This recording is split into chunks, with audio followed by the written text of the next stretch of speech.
आपका स्वागत है स्टडी अध्ययन में। आज हम पढ़ेंगे एडुटेरिया के करंट अफेयर्स की बुक जो अर्धवार्षिकी 2023 का है।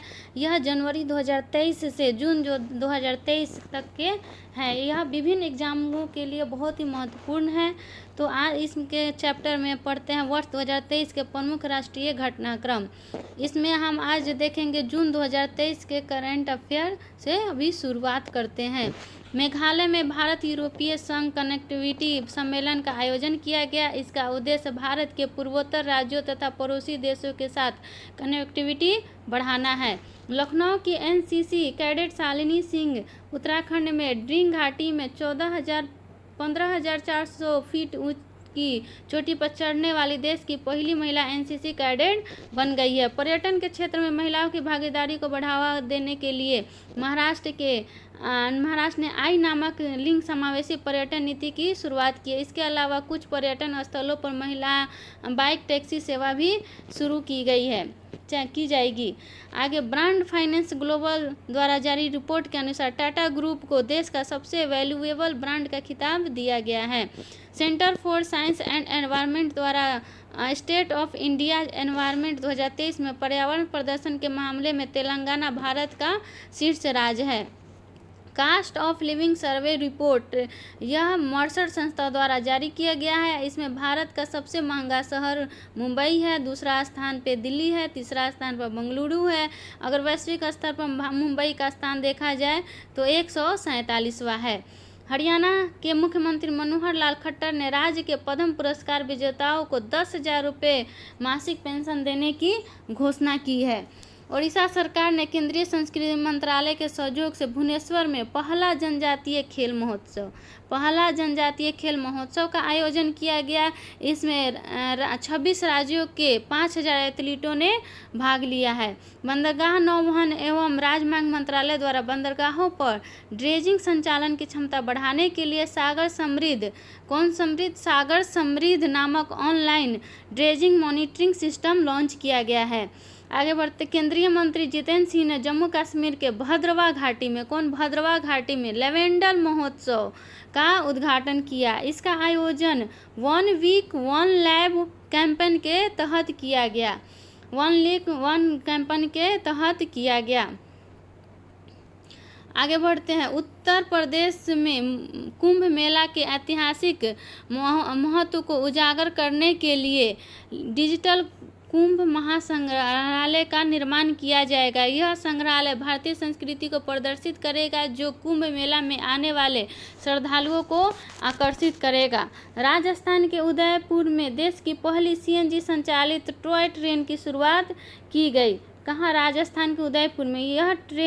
इस ट्रेन का नाम महाराणा प्रताप एक्सप्रेस ट्रेन रखा गया है। प्रधानमंत्री नरेंद्र मोदी ने नई दिल्ली में अंतर्राष्ट्रीय प्रदर्शनी एवं सम्मेलन केंद्र में पहला नेशनल ट्रैकिंग कॉन्क्लेव का उद्घाटन किया। इसका उद्देश्य देश भर के सिविल सेवा अधिकारियों के प्रशिक्षण के बुनियादी ढांचे को मजबूत करना है। केरल खुद की इंटरनेट सेवा शुरू करने वाला देश का पहला राज्य बन गया। इसका उद्देश्य फाइबर ऑप्टिकल नेटवर्क के तहत राज्य में आर्थिक रूप से पिछड़े 20 लाख लोगों को मुफ्त इंटरनेट सेवा उपलब्ध कराना है। पश्चिम बंगाल सरकार ने कोलकाता में प्रदूषण को कम करने के लिए एयर प्यूरीफायर वाली बसें लॉन्च की।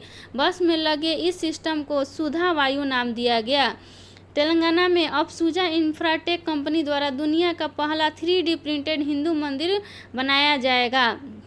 उत्तर प्रदेश सरकार ने राज्य के 17 नगर निगम में दीदी कैफ़े शुरू करने की योजना बनाई है। इस कैफ़े को स्वयं सहायता समूहों की महिलाओं द्वारा संचालित किया जाएगा। जालंधर जो पंजाब में है, भीमराव अंबेडकर राष्ट्रीय प्रौद्योगिकी संस्था में शिक्षा महाकुंभ का आयोजन किया गया। इसका उद्देश्य राष्ट्रीय शिक्षा नीति के क्रियान्वयन के मौजूदा चुनौतियों पर विचार विमर्श करना है। संस्कृति राज्य मंत्री मीनाक्षी लेखी ने नई दिल्ली में राष्ट्रीय अभिलेखागार में हमारी भाषा हमारी विरासत प्रदर्शनी का उद्घाटन किया गया। इसका उद्देश्य भारत का भाषाई विविधता का विरासत का जश्न मनाना है। ये उत्तर प्रदेश सरकार ने प्रत्येक परिवार का डाटा बेस तैयार करने तथा सरकारी योजनाओं का लाभ दिलाने के लिए फैमिली आईडी पोर्टल लॉन्च किया है, फैमिली आईडी पोर्टल लॉन्च किया है। महाराष्ट्र के थाने जिले के भिवंडी नाम तालुका में भारत का पहला कार्बन न्यूट्रल गांव विकसित किया जा रहा है। आगे बढ़ते, महाराष्ट्र के थाने में एशिया की सबसे बड़ी तथा ऐतिहासिक क्लस्टर विकास योजना शुरू की गई। इसमें पहले चरण में 10,000 घरों का निर्माण किया जाएगा, जहां सारी सुविधाएं उपलब्ध होगी। आगे बढ़ते, इंदिरा गांधी अंतर्राष्ट्रीय हवाई अड्डा पर नई सुविधा डिजी यात्रा शुरू की गई है। यह यात्रियों को बिना मोबाइल एप्लीकेशन के सभी सेवाओं को सक्षम बनाएगा। हाल ही में उड़ीसा में 3 दिवसीय राजा कृषि उत्सव मनाया गया है। इस त्योहार को स्विंग फेस्टिवल भी कहा जाता है, क्योंकि इसमें महिलाएं पैरों पर झूला लगा करके झूलती है और गीत गाती है। केंद्र सरकार के आयुष मंत्रालय ने बाई ब्रेक योग एट ऑफिस चेयर की शुरुआत की। यह कर्मचारियों को तनाव मुक्त रखने के लिए ऑफिस के चेयर पर बैठकर ही छोटी अवधि के योग को दिनचर्या का हिस्सा बनाया जाएगा। भारत सरकार के विज्ञान एवं प्रौद्योगिकी मंत्रालय ने वैज्ञानिकों तथा शैक्षणिक संस्थाओं के बीच सहयोग तथा ज्ञान को साझा करने के लिए वैश्विक भारतीय वैज्ञानिक फेलोशिप कार्यक्रम की शुरुआत की है। 15 से 18 जून 2023 तक मुंबई में राष्ट्रीय विधायक सम्मेलन का आयोजन किया गया, जिसका उद्घाटन लोकसभा अध्यक्ष ओम बिरला ने किया है। क्या है राष्ट्रीय विधायक सम्मेलन? इसके तहत भारत के विधानसभा तथा विधान परिषद के सदस्यों के बीच विचार विमर्श करना है। 14 जून 2023 को केंद्रीय शिक्षा एवं कौशल विकास तथा उद्यमिता मंत्री धर्मेंद्र प्रधान ने नई दिल्ली से गैबोन की पहली कृषि सेच परियोजना की शुरुआत की है। गैबोन कहाँ? दक्षिण अफ्रीका में एक देश है।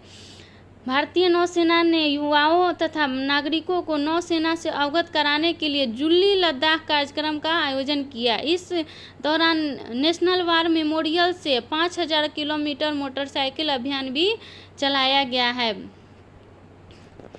हाल ही में उत्तर प्रदेश सरकार ने उत्तर प्रदेश के जेलों को सुधार गृह के रूप में स्थापित करने की घोषणा की है। चेन्नई के पास महाबलीपुरम में महिला 20 शिखर सम्मेलन का आयोजन किया गया। इस सम्मेलन का विषय महिला नेतृत्व विकास, रूपांतरण, उन्नति और उत्थान है। यह सम्मेलन जमीनी स्तर की महिलाओं को वैश्विक स्तर की महिला नेताओं के साथ संवाद स्थापित करता है। मध्य प्रदेश की राजधानी भोपाल में G20 के अंतर्गत साइंस 20 का 2 दिवसीय सम्मेलन आयोजित किया गया, जिसका थीम था connecting science to society and culture. केंद्र सरकार ने डेयरी उद्योग को बढ़ावा देने के लिए उत्तराखंड में दूध संकल्प साथी मोबाइल ऐप लॉन्च किया। इसका उद्देश्य दूध की गुणवत्ता में सुधार करना तथा हितधारकों के बीच पारदर्शिता लाना है। नवीन और नवीकरणीय ऊर्जा मंत्रालय ने 15 जून को वैश्विक पवन दिवस के अवसर पर पवन क्षमता में वृद्धि करने के लिए राजस्थान को सम्मानित किया। इसमें गुजरात को दूसरा और तमिलनाडु को तीसरा स्थान प्राप्त है। भारतीय भूवैज्ञानिक सर्वेक्षण ने ओडिशा के सुंदरगढ़ जिले में भारत के सबसे बड़े प्राकृतिक मेहराब आर्क की खोज की है। इसका निर्माण 184 मिलियन वर्ष पहले हुआ है। IIT मद्रास ने वायु प्रदूषण की निगरानी के लिए कम लागत वाला मोबाइल उपकरण प्रोजेक्ट काटरू विकसित किया है। इस उपकरण से प्रत्येक क्षेत्र में वायु स्तर का मापन किया जा सकता है। भारतीय रिजर्व बैंक ने पूर्वोत्तर भारत में नागालैंड के कोहिमा में अपना उप कार्यालय स्थापित किया है। अब हम देखेंगे मई 2023 का करंट अफेयर। केंद्रीय कृषि मंत्री नरेंद्र सिंह तोमर ने नई दिल्ली में अपनी तरह के पहले मिलेट्स एक्सपीरियंस सेंटर का उद्घाटन किया है। इसका उद्देश्य आम जनता के बीच मिलेट्स उत्पादन के लिए जागरूकता बढ़ाना है। भारतीय सेना ने पहली बार 5 महिला अधिकारियों को आर्टिलरी रेजिमेंट में शामिल किया है। भारत और बांग्लादेश के बीच व्यापार को बढ़ावा देने के लिए केंद्रीय मंत्री नित्यानंद राय ने मेघालय के जयंतिया हिल्स में दावकी भूमि बंदरगाह का उद्घाटन किया। रक्षा मंत्री राजनाथ सिंह ने चंडीगढ़ में भारत के पहले वायुसेना हेरिटेज सेंटर का उद्घाटन किया। वायुसेना हेरिटेज सेंटर का उद्घाटन किया। इस हेरिटेज सेंटर के विभिन्न युद्धों में वायुसेना की भूमिका को दर्शाया गया है। केंद्रीय पतन पोत परिवहन एवं जलमार्ग मंत्री सर्बानंद सोनोवाल ने जीरो कार्बन उत्सर्जन के लक्ष्य को पाने के लिए हरित सागर का शुभारंभ किया है। इसका उद्देश्य बंदरगाहों के विकास एवं संचालन में इकोसिस्टम को बढ़ावा देना है। केंद्रीय स्वास्थ्य एवं परिवार कल्याण मंत्री ने लर्निंग मैनेजमेंट इंफॉर्मेशन सिस्टम सक्षम लॉन्च किया है। इसका उद्देश्य भारत में सभी स्वास्थ्य पेशेवरों को चिकित्सा प्रशिक्षण प्रदान करना है। तेलंगाना सरकार ने स्टेट रोबोटिक्स फ्रेमवर्क नामक नई नीति शुरू की है। तेलंगाना सरकार ने क्या नया स्टेट रोबोटिक्स फ्रेमवर्क नीति जारी की है। इसका उद्देश्य राज्य को भारत में रोबोटिक्स के क्षेत्र में अग्रणी राज्य के रूप में स्थापित करना है। तेलंगाना के मुख्यमंत्री के चंद्रशेखर राव ने हैदराबाद में हरे कृष्णा हेरिटेज टावर की आधारशिला रखी। इसमें राधा कृष्ण और स्वामी वेंकटेश्वर मंदिर के मंदिर होंगे। भारत में पहली बार नई दिल्ली में शंघाई सहयोग संगठन स्टार्टअप फोरम का आयोजन किया गया। इसका उद्देश्य एशिया के बीच स्टार्टअप रोजगार सृजन और नवाचार आदि को बढ़ावा देना है। केंद्रीय शिक्षा मंत्री के तहत लाल बहादुर शास्त्री अंतर्राष्ट्रीय हवाई अड्डा जो वाराणसी में है पर भारत का पहला रीडिंग लाउंज लगाया गया है। यहाँ विभिन्न भाषाओं में पुस्तकों का संग्रह है। इसका उद्देश्य लोगों में किताबें पढ़ने की आदत को विकसित करना है। MIT वर्ल्ड पीस यूनिवर्सिटी ने पुणे में एशिया की पहली सबसे रिसर्च लैब का निर्माण किया। इसका उद्देश्य पेट्रोलियम और गैस उद्योग के लिए कर्मचारियों को प्रशिक्षण प्रदान करना है। प्रधानमंत्री नरेंद्र मोदी ने नई दिल्ली के प्रगति मैदान में अंतर्राष्ट्रीय संग्रहालय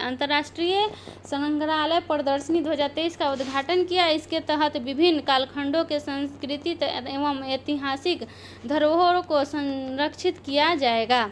16 मई 2023 को तमिलनाडु में भारत के सबसे बड़े स्काईवॉक ब्रिज में से एक का उद्घाटन किया गया। किसके द्वारा? तो वहाँ के मुख्यमंत्री M.K. स्टालिन ने किया।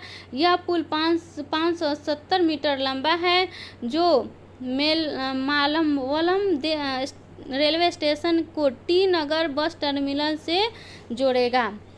मध्य प्रदेश की राजधानी भोपाल में सतत विकास लक्ष्य को स्थानीयकरण को अपनाने वाला भारत का पहला शहर बन गया है। भोपाल में स्वैच्छिक स्थानीय समीक्षा प्रक्रिया को लागू किया जाएगा जो SDG में प्रगति की जांच करेगा। केंद्रीय पर्यावरण वन एवं जलवायु परिवर्तन मंत्री भूपेंद्र यादव ने भारतीय वानिकी अनुसंधान एवं शिक्षा परिषद देहरादून में सतत विकास प्रबंधन के लिए उत्कृष्टता केंद्र का उद्घाटन किया है।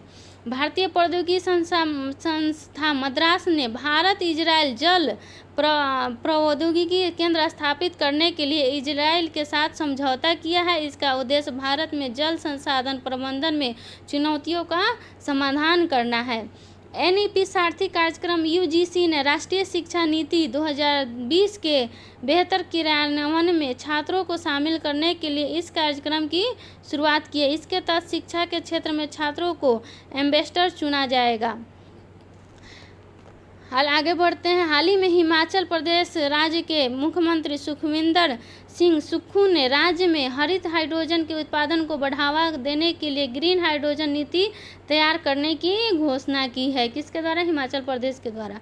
राष्ट्रीय बाघ संरक्षण प्राधिकरण ने चीता प्रोजेक्ट की देखरेख के लिए 11 सदस्यीय चीता परियोजना संचालन समिति का गठन किया। इस समिति के तहत राजेश गोपाल नियुक्त किए गए हैं के अध्यक्ष राजेश गोपाल नियुक्त किए गए हैं। महाराष्ट्र सरकार ने स्वच्छ मुख अभियान के लिए क्रिकेट सचिन तेंदुलकर को स्माइल एम्बेसडर चुना गया है। यह मौखिक स्वच्छता को बढ़ावा देने का अभियान है। भारतीय नौसेना के पूर्व अधिकारी Abhilash Tomy Golden Globe Race पूरी करने वाले पहले भारतीय बन गए हैं। इन्होंने समुद्र के रास्ते पूरी दुनिया का चक्कर लगाया और वैश्विक स्तर पर दूसरा स्थान हासिल किया है।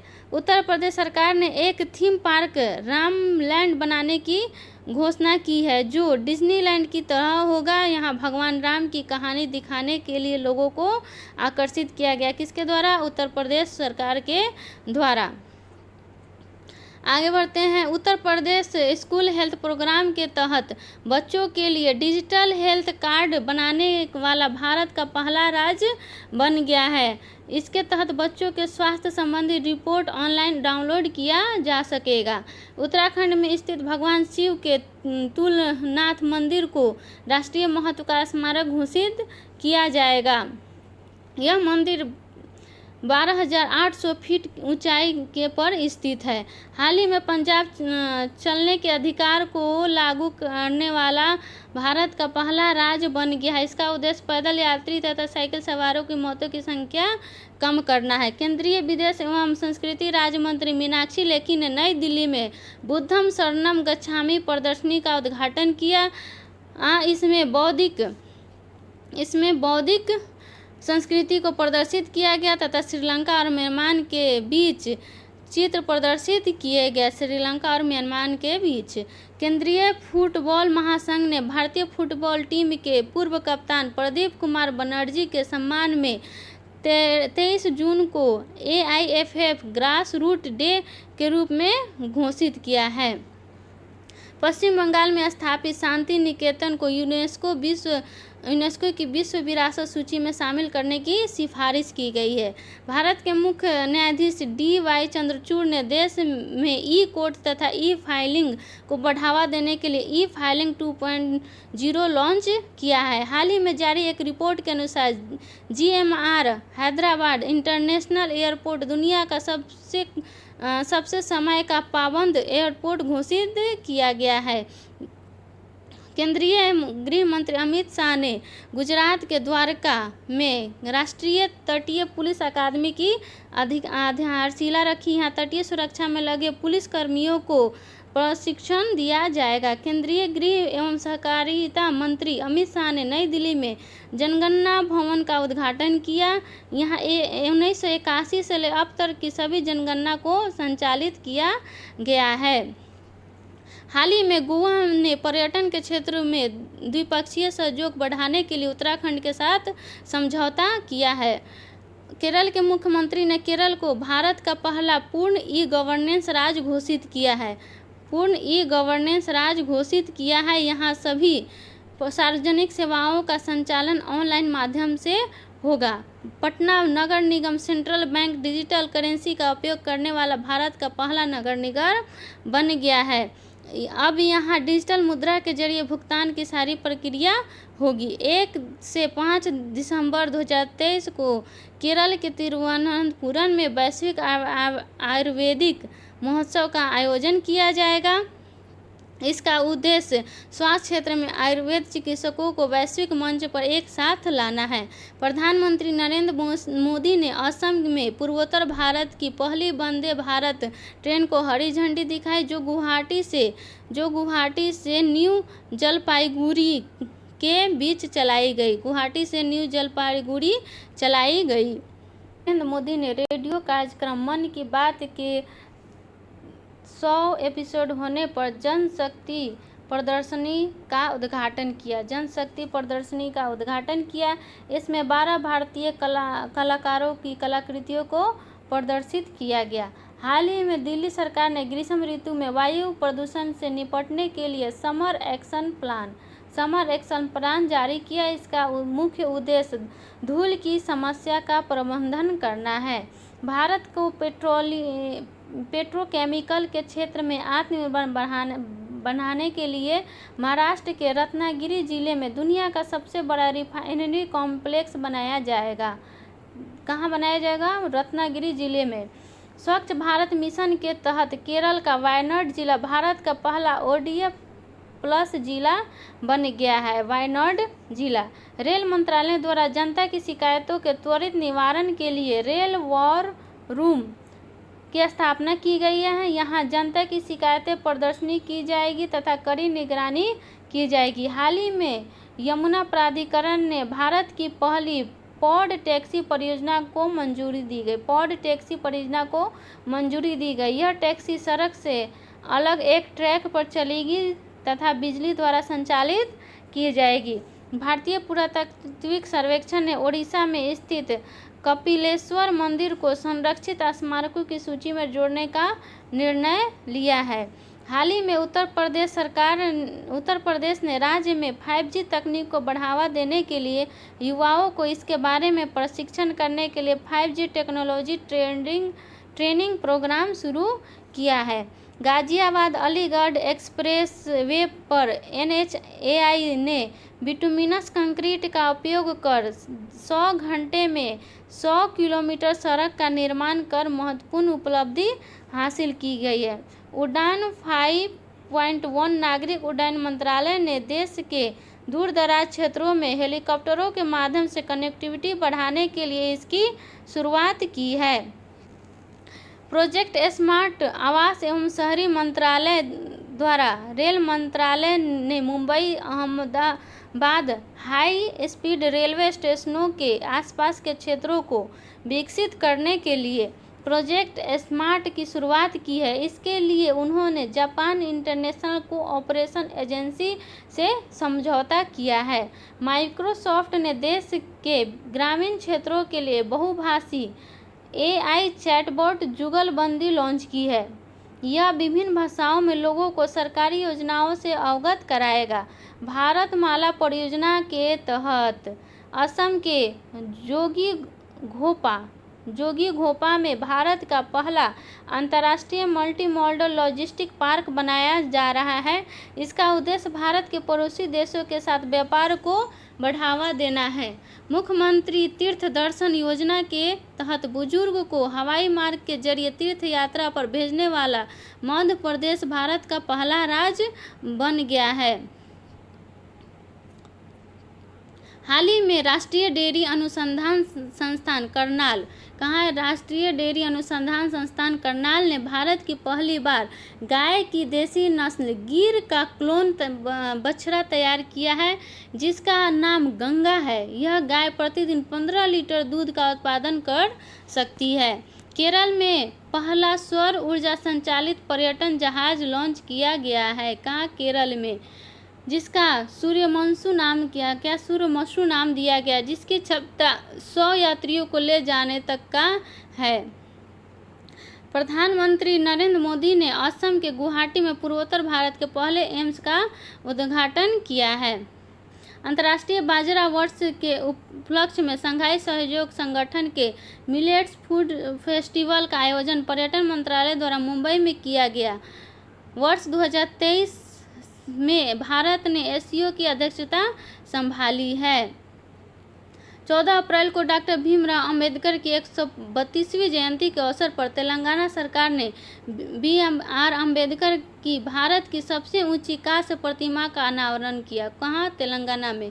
यह 125 फुट ऊंची है, जो हैदराबाद में स्थित है। अखिल भारतीय आयुर्वेदिक संस्थान ने नई दिल्ली में महिलाओं में संतान उत्पत्ति की अक्षमता पर राष्ट्रीय सम्मेलन सृजना का आयोजन किया। इसका उद्देश्य महिलाओं की इन समस्याओं को दूर करने का प्रयास करना है। गर्मियों में पानी की समस्या से निपटने के लिए जल बजट जारी करने वाला केरल पहला राज्य बन गया है। इसमें राज्य में पानी की उपलब्धता वाले क्षेत्र तथा जनसंख्या के आधार पर पानी की खपत के आंकड़ों का पता चलेगा। इससे उत्तर प्रदेश सरकार ने 2030 तक सभी सरकारी विभागों में इस्तेमाल होने वाली वाहनों को इलेक्ट्रिक वाहन में बदलने का लक्ष्य निर्धारित किया है। ऐसा करने वाला यह देश का पहला राज्य हो जाएगा। बाजरा के उत्पादन को बढ़ावा देने के लिए जोधपुर राजस्थान में मिलेट्स महोत्सव का आयोजन किया गया। देश में खाद्यान्न उत्पादन बढ़ाने के लिए केंद्रीय मंत्री अमित शाह ने दुनिया का पहला नैनो लिक्विड उर्वरक डाई अमोनिया फॉस्फेट लॉन्च किया है। कौन किया है? अमित शाह के द्वारा किया गया है। यह दुनिया का पहला है। चुनाव आयोग ने कर्नाटक विधानसभा चुनाव में पहली बार वोट फ्रॉम होम की शुरुआत की है। इसके तहत वैसे व्यक्ति जो अक्षमता के कारण मतदान केंद्र पर नहीं जा सकते या वृद्ध है, वे घर से ही वे वोट दे सकते हैं। भारतीय रिजर्व बैंक के सेंट्रल बैंक डिजिटल करेंसी को स्वीकार करने वाली रिलायंस जनरल इंश्योरेंस पहली बीमा कंपनी बन गई है। रिलायंस जनरल ने ई रुपया में प्रीमियम भुगतान के लिए यस बैंक के साथ समझौता की है। प्रधानमंत्री नरेंद्र मोदी ने केंद्र शासित प्रदेश दादर नागर हवेली और दमन व दीव के सिलवासा शहर में नमो medical education and research institute का उद्घाटन किया है। भारत के पर्वतारोही अर्जुन वाजपेयी नेपाल में स्थित माउंट अन्नपूर्णा पर चढ़ने वाले पहले भारतीय पुरुष बन गए हैं। अन्नपूर्णा की ऊंचाई 8,091 मीटर है। 8,000 मीटर से अधिक ऊंचे 7 पर्वतों को अर्जुन वाजपेयी ने फतह कर लिया है। भारत सरकार द्वारा रेल विकास निगम लिमिटेड को मिनी रत्न श्रेणी से नवरत्न केंद्रीय सार्वजनिक क्षेत्र उद्यम का दर्जा दे दिया है। नवरत्न CPSE कंपनियां लाभदायक स्थापित कंपनियां होती है। हाल ही में भारत सरकार ने solar energy corporation of India को मिनी रत्न श्रेणी 1 सार्वजनिक क्षेत्र उद्यम के रूप में मान्यता दी है। SECI नवीकरणीय ऊर्जा के क्षेत्र में कार्य करने वाली एक संस्था है। प्रधानमंत्री नरेंद्र मोदी ने केरल के तिरुवनंतपुरम में भारत के पहले डिजिटल साइंस पार्क का शिलान्यास किया है। हाल ही में उन्होंने केरल के पहले वंदे भारत एक्सप्रेस ट्रेन तथा कोची वाटर मेट्रो का भी उद्घाटन किया है, जो भारत का पहला है। Kochi Water Metro waste to wonder concept के तहत भारत नई दिल्ली में G20 पार्क का निर्माण करेगा। इस पार्क में जानवरों तथा पक्षियों की मूर्तियां कचरे से बनाई जाएगी। उत्तराखंड के माना गांव को अब भारत का पहला गांव के रूप में मान्यता दी गई है। माना गांव को सीमा सड़क संगठन ने भारतीय सीमा पर स्थित गांवों को देश का पहला गांव के रूप में मान्यता देने का समर्थन किया है। हिमाचल प्रदेश अज्ञात मृत शरीरों के लिए DNA डेटाबेस तैयार करने वाला देश का पहला राज्य बन गया है। इस डेटाबेस में मृतकों के उनके परिवार द्वारा पहचान करने में आसानी होगी। केंद्रीय नागरिक विमान मंत्री ज्योतिरादित्य सिंधिया ने यूरोपीय संघ भारत विमान शिखर सम्मेलन के दौरान देश के 121 हवाई अड्डे को 2025 तक कार्बन मुक्त बनाने का लक्ष्य निर्धारित किया है। अमेरिका की आईफोन निर्माता कंपनी एप्पल ने मुंबई में भारत का पहला एप्पल रिटेल स्टोर स्थापित किया है। कहाँ? मुंबई में। यह स्टोर पूरी तरह से नवीकरणीय ऊर्जा से संचालित है। हिमाचल प्रदेश के शिमला के मशोबरा में राष्ट्रपति द्रौपदी मुर्मू ने राष्ट्रपति निवास और ट्यूलिप गार्डन का उद्घाटन किया है। असम के गुवाहाटी में 11,000 से अधिक नृत्यकारों ने बिहू नृत्य का प्रदर्शन कर Guinness book of world record में नाम दर्ज कराया है। भारत की अध्यक्षता में G20 कृषि मुख्य वैज्ञानिक को 100वीं बैठक 17 से 19 अप्रैल को वाराणसी में आयोजित की गई है। इस दौरान महर्षि पहल को अपनाने की बात की गई है, जिसमें मिलेट्स और अन्य प्राचीन अनाजों पर अनुसंधान को बढ़ावा दिया जाएगा। भारत का पहला 3D प्रिंटेड डाकघर बेंगलुरु में बनाया जा रहा है। कहाँ? 3D प्रिंटर बेंगलुरु में बनाया जा रहा है। यहाँ तकनीक पारंपरिक भवन निर्माण लागत को 30 से 40% कम करना है तथा समय की बचत होती है। हाल ही में मध्य प्रदेश सरकार ने ट्रांसजेंडरों को अन्य पिछड़ा वर्ग में शामिल करने का फैसला किया है। इसके बाद ट्रांसजेंडरों को राज्य सरकार की नौकरी में आरक्षण का लाभ मिल सकेगा। BR अम्बेडकर की जयंती के अवसर पर भारत सरकार ने देखो अपना देश पहल के तहत अम्बेडकर सर्किट पर्यटन ट्रेन को लॉन्च किया गया है। यह नई दिल्ली, महाराष्ट्र, उत्तर प्रदेश, बिहार आदि में भीमराव अम्बेडकर से जुड़े 8 स्थानों को कवर करेगी। कोलकाता में हुगली नदी के नीचे भारत का पहला अंडर वाटर मेट्रो रेल को सफलतापूर्वक लॉन्च किया गया है। भारत की पहली semi high speed regional rail service का नाम रैपिडेक्स रखा गया है। यह ट्रेन राष्ट्रीय राजधानी क्षेत्र के प्रमुख शहरों को जोड़ेगी। एसोसिएशन फॉर डेमोक्रेटिक रिफॉर्म्स द्वारा जारी रिपोर्ट के अनुसार आंध्र प्रदेश के मुख्यमंत्री जगनमोहन रेड्डी देश के सबसे अधिक संपत्ति वाले मुख्यमंत्री होंगे। कहाँ के? आंध्र प्रदेश के। हाल ही में केंद्रीय कानून मंत्री ने जम्मू कश्मीर में भारतीय संविधान के डोगरी संस्था को लॉन्च किया गया। कौन? संविधान के डोगरी संस्करण को लॉन्च किया। राजस्थान सरकार ने 11 अप्रैल को समाज सुधारक महात्मा ज्योतिबा फुले के जयंती को सार्वजनिक अवकाश घोषित किया है। कूल रूफ पॉलिसी तेलंगाना सरकार द्वारा शुरू किया गया। इसका उद्देश्य राज्य में गर्मी के प्रभाव को कम करने के लिए घर की छतों को ठंडा रखने का प्रयास करना है। उत्तर प्रदेश के महाराजागंज में विश्व का पहला एशियाई राजा गिद्ध संरक्षण एवं प्रजनन केंद्र स्थापित किया गया है। कहाँ?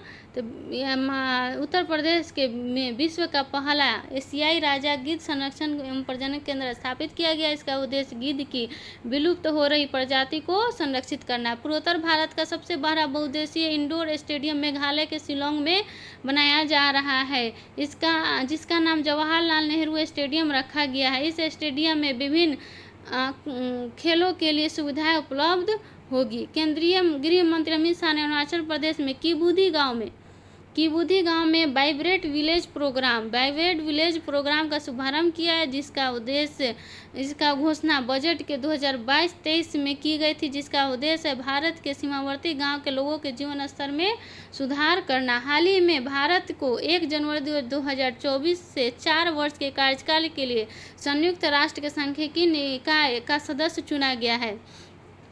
4 वर्ष के लिए यह अंतर्राष्ट्रीय सांख्यिकी गतिविधियों के निर्णय लेने वाला निकाय है। हाल ही में चीन ने अरुणाचल प्रदेश के कुछ क्षेत्रों में को अपना बताते हुए वहां 11 स्थलों के नाम परिवर्तित कर दिए। चीन अरुणाचल प्रदेश को तिब्बत का दक्षिणी भाग का जंगनान कहता है। पर्यटन विभाग और कला संस्कृति विभाग द्वारा 15 से 16 अप्रैल को बिहार के गोपालगंज में थावे फेस्टिवल का आयोजन किया गया। इसका उद्देश्य थावे दुर्गा मंदिर के प्रति पर्यटकों को आकर्षित करना है। राष्ट्रपति द्रौपदी मुर्मू ने असम के काजीरंगा राष्ट्रीय उद्यान में गज उत्सव 2023 का उद्घाटन किया। इसका उद्देश्य भारत के राष्ट्रीय विरासत पशु हाथी का संरक्षण करना है। अब आते हैं मार्च 2023 के करंट अफेयर।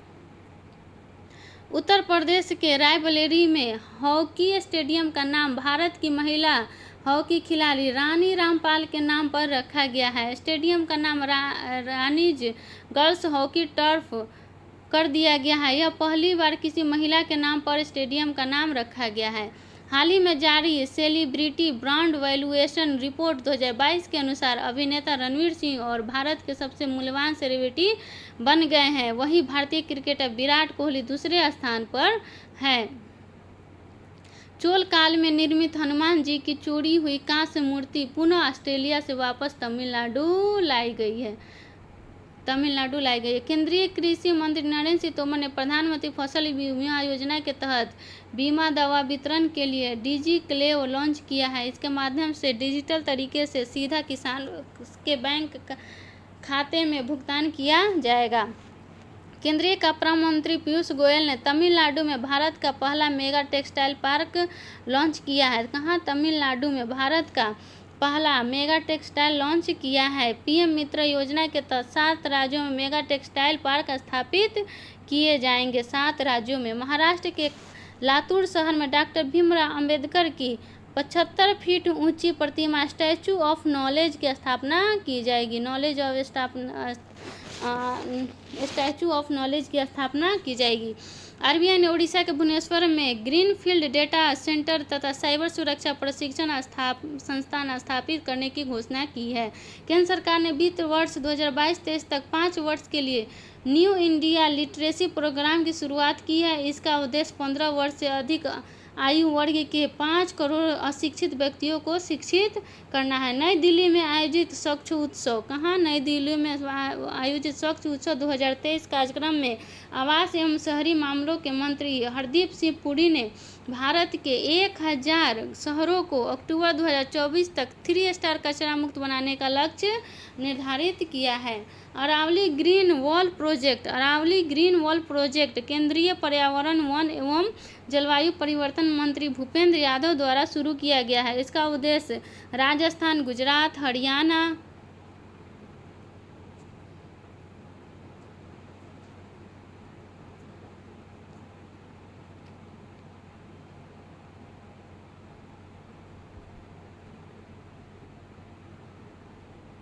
अरावली पहाड़ी के 5 किलोमीटर क्षेत्र को हरित करना है। केंद्रीय बंदरगाह, नौवहन एवं जल मार्ग तथा आयुष मंत्री सर्बानंद सोनोवाल ने सागर मंथन नामक वास्तविक समय प्रदर्शन निगरानी डैशबोर्ड का उद्घाटन किया। इसका उद्देश्य समुद्री परिवहन के क्षेत्र में डिजिटलीकरण तथा पारदर्शिता को बढ़ावा देना है।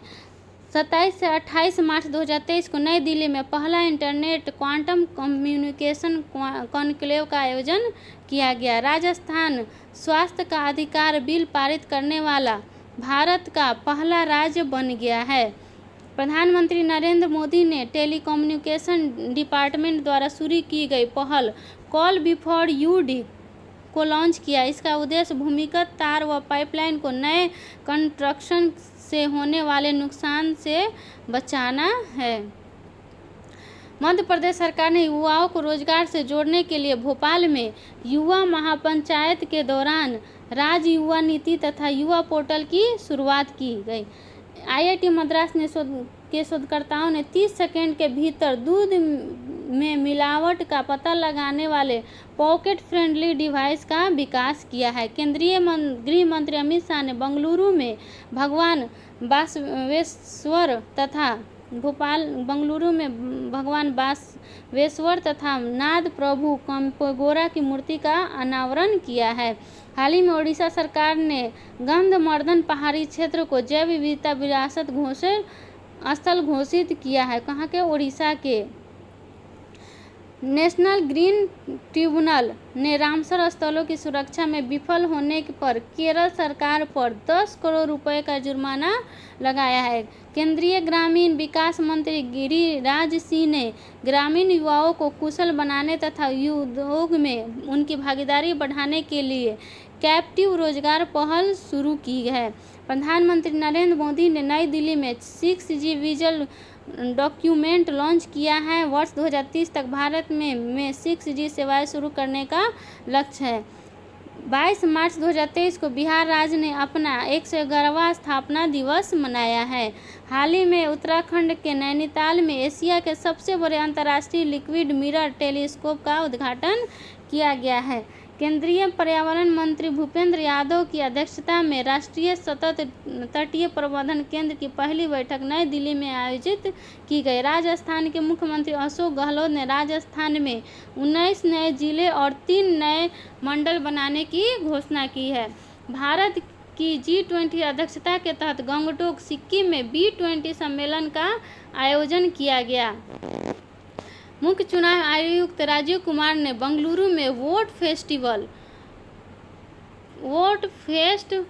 2023 का उद्घाटन किया, जिसका मुख्य उद्देश्य चुनाव प्रक्रिया पर जागरूकता पैदा करना है। केंद्रीय गृह मंत्री ने सेवानिवृत्त अग्निवीरों के लिए केंद्रीय औद्योगिकी सुरक्षा बल एवं BSF में अतिरिक्त रिक्तियों को 10% आरक्षण की घोषणा की है।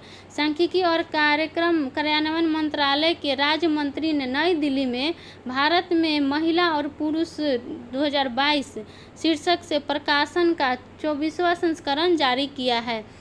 15 मार्च 2023 को केंद्रीय कृषि मंत्री नरेंद्र सिंह तोमर ने बेंगलुरु कर्नाटक में एग्री यूनिफेस्ट कार्यक्रम का उद्घाटन किया है। कहाँ? एग्री फेस्ट बेंगलुरु में। एशिया के सबसे बड़े अंतर्राष्ट्रीय खाद्य और आतिथ्य मेला आहार 2023 का आयोजन केंद्रीय खाद्य प्रसंस्करण उद्योग मंत्रालय के सहयोग से नई दिल्ली में किया गया है। हाल ही में उत्तराखंड सरकार ने राज्य सरकार के विभिन्न पदों पर राज्य के गठन के लिए आंदोलन करने वालों के लिए 10% 36 आरक्षण को मंजूरी प्रदान की है।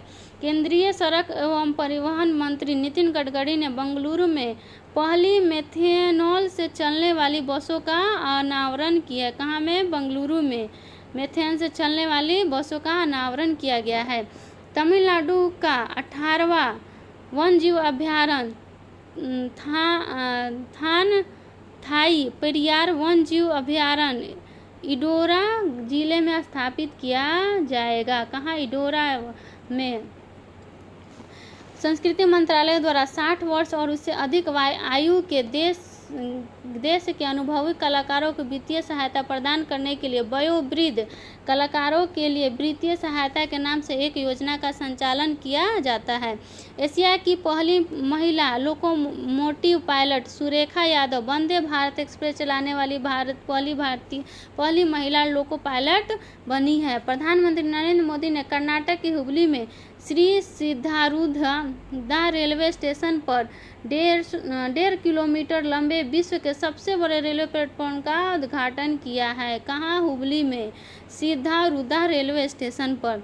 अशोक लीलैंड ने तमिलनाडु में होसुंग संयंत्र में 100% महिला कर्मचारियों के साथ एक all women production line launch किया है। भारतीय वायुसेना ने ग्रुप कैप्टन शैलजा धामी भारतीय वायुसेना में कॉम्बैट यूनिट की कप्तान लेने वाली पहली महिला अधिकारी कौन बन गई है? शैलजा धामी। सेल्वॉन इंडिया कंपनी ने पूर्व क्रिकेटर सचिन तेंदुलकर को अपने स्वस्थ भारत मिशन के लिए दुनिया का पहला हैंड एम्बेसडर नियुक्त किया है।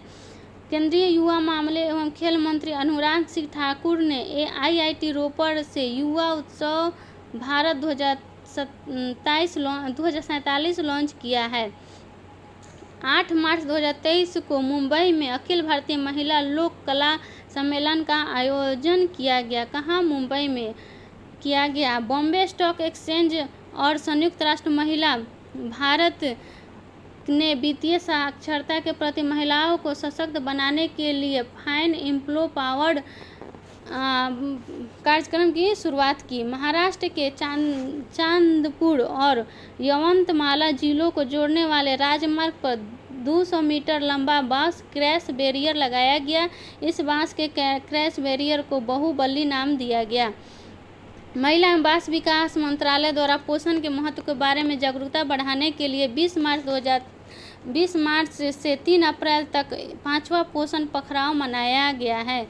थीम सभी के लिए पोषण एक साथ स्वस्थ भारत की ओर।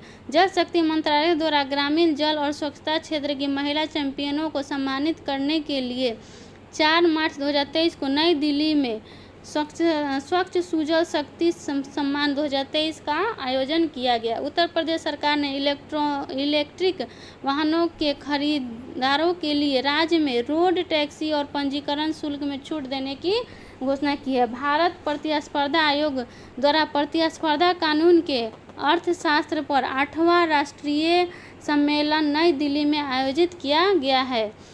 कुमारकोरम केरल में वैश्विक उत्तरदायित्व पर्यटन शिखर सम्मेलन का आयोजन किया गया है। भारतीय पुरातात्विक सर्वेक्षण ने हाल ही में उड़ीसा में पुरी में स्थित जगन्नाथ मंदिर के पास 1300 साल पुराने बौद्ध स्तूप की खोज की गई है। सर्वोच्च न्यायालय की 5 जजों की संवैधानिक पीठ ने यह फैसला सुनाया कि मुख्य चुनाव आयुक्त और चुनाव आयुक्तों को एक समिति की सलाह पर राष्ट्रपति द्वारा नियुक्त किया जाना चाहिए। इस समिति में प्रधानमंत्री, लोकसभा के विपक्ष के नेता और भारत के मुख्य न्यायाधीश शामिल होंगे। नेशनलिस्ट डेमोक्रेटिक प्रोग्रेसिव पार्टी की हेकानी जाखलू नागालैंड राज्य विधानसभा चुनाव में निर्वाचित होने वाली पहली महिला बनी है। राजस्थान सरकार ने हाल ही में जयपुर में भारत की पहली व्यापार प्रयोगशाला की स्थापना को मंजूरी दी है। 1 मार्च 2023 को जम्मू कश्मीर के श्रीनगर में एशिया की अब तक की सबसे लंबी साइकिल रेस को हरी झंडी दिखाई गई है। यह 3651 किलोमीटर की यह रेस कन्याकुमारी में समाप्त होगी। केंद्रीय जांच ब्यूरो ने एक साल में ऑपरेशन त्रिशूल के तहत विभिन्न आपराधिक गतिविधियों में शामिल 33 भगोड़ों को प्रत्यार्पण किया है। 17 मार्च 2023 को नई दिल्ली में विदेश मंत्री एस जयशंकर द्वारा National Gallery of Modern Art में श्रीलंकाई प्रदर्शन Geoffrey Bawa it is essential to be there का उद्घाटन किया है। केंद्रीय शिक्षा मंत्री धर्मेंद्र प्रधान ने घोषणा की है कि 2 ऑस्ट्रेलियाई विश्वविद्यालय वोलोगोंग और डीकिन विश्वविद्यालय गुजरात के गिफ्ट सिटी में कैंपस स्थापित करेंगे। मध्य रेलवे ने पूरे ब्रॉड गेज नेटवर्क का 100% विद्युतीकरण कर लिया है। भारतीय रेलवे ने उत्तराखंड राज्य के पूरे ब्रॉड गेज नेटवर्क का भी 100% विद्युतीकरण कर लिया है। स्वदेश दर्शन 2.0 कार्यक्रम पर्यटन मंत्रालय उद्देश्य भारत में थीम आधारित पर्यटन सर्किट बनाने के लिए इसके तहत 15 राज्यों के 30 शहरों को चुना गया है। 15 राज्य के 30 शहरों को चुना गया है। आगे बढ़ते हैं फरवरी 2023 का करंट अफेयर। वाणिज्य एवं उद्योग मंत्रालय के तहत इम्पेडा द्वारा फरवरी 2023 में India international sea food show का आयोजन कोलकाता में किया गया। इसका उद्देश्य भारतीय समुद्री खाद्य उत्पादों के निर्यात को बढ़ावा देना है। कपड़ा मंत्रालय द्वारा टेक्नोटेक्स 2023 का आयोजन 22 से 24 फरवरी 2023 तक मुंबई में किया गया है। भारत में पहली बार 20 फरवरी 2023 को लद्दाख के कैंपेगोरा त्सो झील पर Guinness book of world record में सबसे ऊंची फ्रोजन लेक मैराथन के रूप में शामिल किया गया है। फ्रोजन लेक मैराथन आयोजित किया गया है। याया तोसो झील को लद्दाख की पहली जैव विविधता विरासत स्थल के रूप में प्रस्तावित किया गया है। याया तोसो झील को 26 फरवरी 2023 को भद्रवाह जम्मू कश्मीर में पर्यटन मंत्रालय द्वारा एस्ट्रो मैराथन का आयोजन किया गया। 3 दिवसीय एशिया आर्थिक संवाद का 7वां संस्करण पुणे इंटरनेशनल सेंटर के सहयोग से विदेशी मंत्रालय द्वारा पुणे महाराष्ट्र में आयोजित किया गया है। ऑपरेशन सद्भावना कार्यक्रम के तहत जम्मू कश्मीर से लेह चंडीगढ़ से नुब्रा तक फंसे यात्रियों को निकालने के लिए वायुसेना द्वारा IL-76 विमान का प्रयोग किया गया। 16 फरवरी 2023 को प्रधानमंत्री नरेंद्र मोदी ने मेजर ध्यानचंद नेशनल स्टेडियम नई दिल्ली में राष्ट्रीय आदि महोत्सव का उद्घाटन किया है। भारत की पहली स्वदेश रूप से विकसित ट्रेन नियंत्रण और पर्यवेक्षण प्रणाली स्वदेश संचालित ट्रेन पर्यवेक्षण की शुरुआत दिल्ली मेट्रो रेल कॉरपोरेशन द्वारा अपनी रेड लाइन पर की गई है। केंद्रीय सड़क परिवहन मंत्री नितिन गडकरी ने महाराष्ट्र के नागपुर में दुनिया के सबसे बड़े एवं महाराष्ट्र के पहले दिव्यांग पार्क का आधारशिला रखी है। अखिल भारतीय तकनीकी शिक्षा परिषद, पुलिस अनुसंधान और विकास ब्यूरो और भारतीय साइबर अपराध समन्वय केंद्र द्वारा संयुक्त रूप से एक राष्ट्रीय हैकाथॉन कवच 2023 का आयोजन किया गया। इसका उद्देश्य साइबर सुरक्षा और साइबर अपराध की चुनौतियों से निपटने के लिए नवीन विचारों और तकनीकी समाधान का पहचान करना है। भारतीय विशिष्ट पहचान प्राधिकरण ने लोगों को आधार कार्ड से संबंधित उनके प्रश्नों का उत्तर पाने में मदद करने के लिए एक चैटबॉट आधार मित्र लॉन्च किया गया है। भारत सरकार ने बजट के दौरान बाजरा के लिए एक अंतर्राष्ट्रीय ब्रांड नाम श्री अन्न पेश किया है। भारत की पहली AC डबल डेकर इलेक्ट्रॉनिक बस की शुरुआत मुंबई में की गई है। भारत में पहली बार केरल के इरिजादापल्ली श्री कृष्ण मंदिर में रमन नामक एक यांत्रिक रोबोट हाथी को पेश किया गया है। यह 11 फीट ऊंचा और 800 किलोमीटर का है। संचार, इलेक्ट्रॉनिक्स और सूचना प्रौद्योगिकी और रेलवे मंत्री अश्विनी वैष्णव ने अमृत टेक्स पैक्स 2023 राष्ट्रीय डाक टिकट प्रदर्शनी का उद्घाटन नई दिल्ली में किया है। राष्ट्रपति द्रौपदी मुर्मू द्वारा दूसरी भारतीय चावल कांग्रेस 2023 का उद्घाटन कटक में किया गया है। उत्तर प्रदेश सरकार ने एक परिवार एक नौकरी प्रस्ताव को लागू करने के लिए एक इकाई के रूप में परिवार की पहचान करने के लिए परिवार एक पहचान के निर्माण के लिए पोर्टल लॉन्च किया है। खान मंत्रालय के अनुसार भारत में पहली बार जम्मू और कश्मीर में 5.9 मिलियन टन लिथियम भंडार की खोज की गई है। कहाँ? जम्मू कश्मीर में।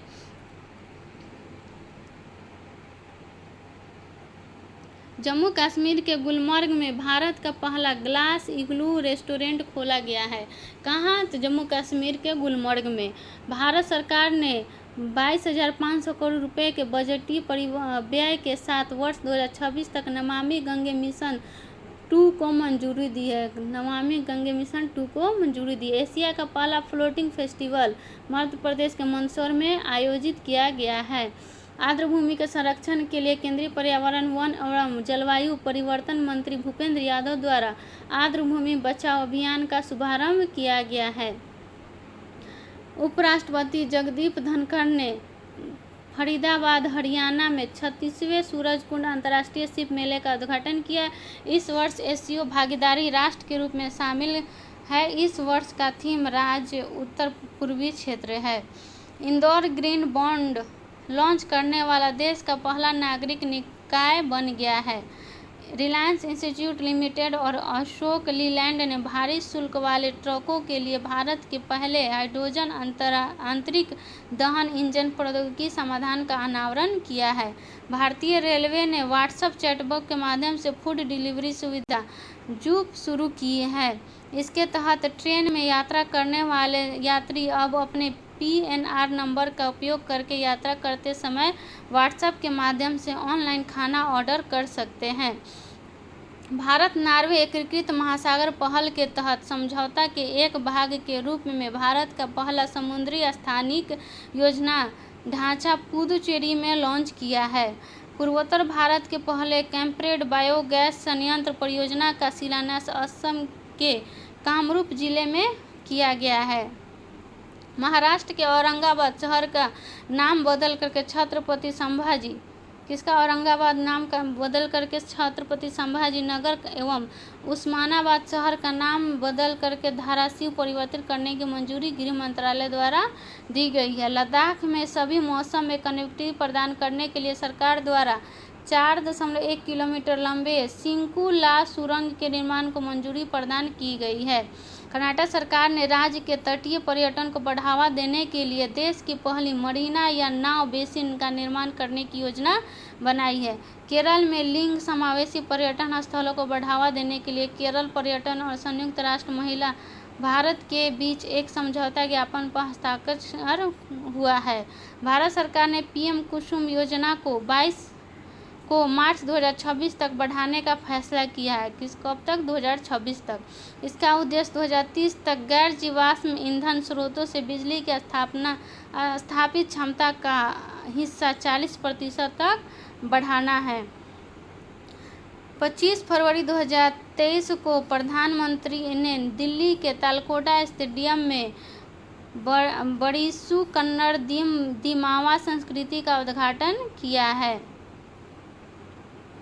मुंबई के चर्चगेट रेलवे स्टेशन का नाम पहले भारतीय RBI गवर्नर CD देशमुख के नाम पर रखा जाएगा। संयुक्त अरब अमीरात के दुबई में आयोजित गल्फ फूड 2023 के 8वें संस्करण में केंद्रीय खाद्य प्रसंस्करण उद्योग मंत्री पशुपति कुमार पारस ने इंडिया पवेलियन गल्फ फूड 2023 का उद्घाटन किया। राष्ट्रीय मातृभाषा दिवस के अवसर पर केरल उच्च न्यायालय के क्षेत्रीय भाषा में निर्माण प्रकाशित किए तथा ऐसा करने वाला वह देश का पहला उच्च न्यायालय बन गया है। केरल सरकार ने सीवेज को साफ करने के लिए रोबोटिक एक्सकेवेटर वैडिकूड लॉन्च किया है। केरल मैनहोल को साफ करने के लिए रोबोटिक्स तकनीक का उपयोग करने वाला देश का पहला राज्य बन गया है। भारत दलहन और अनाज संघ द्वारा द पल्स कॉन्क्लेव 2023 का आयोजन मुंबई में किया गया है। कर्नाटक के मुख्यमंत्री द्वारा बेंगलुरु में 108 नम्मा क्लिनिक का उद्घाटन किया गया है।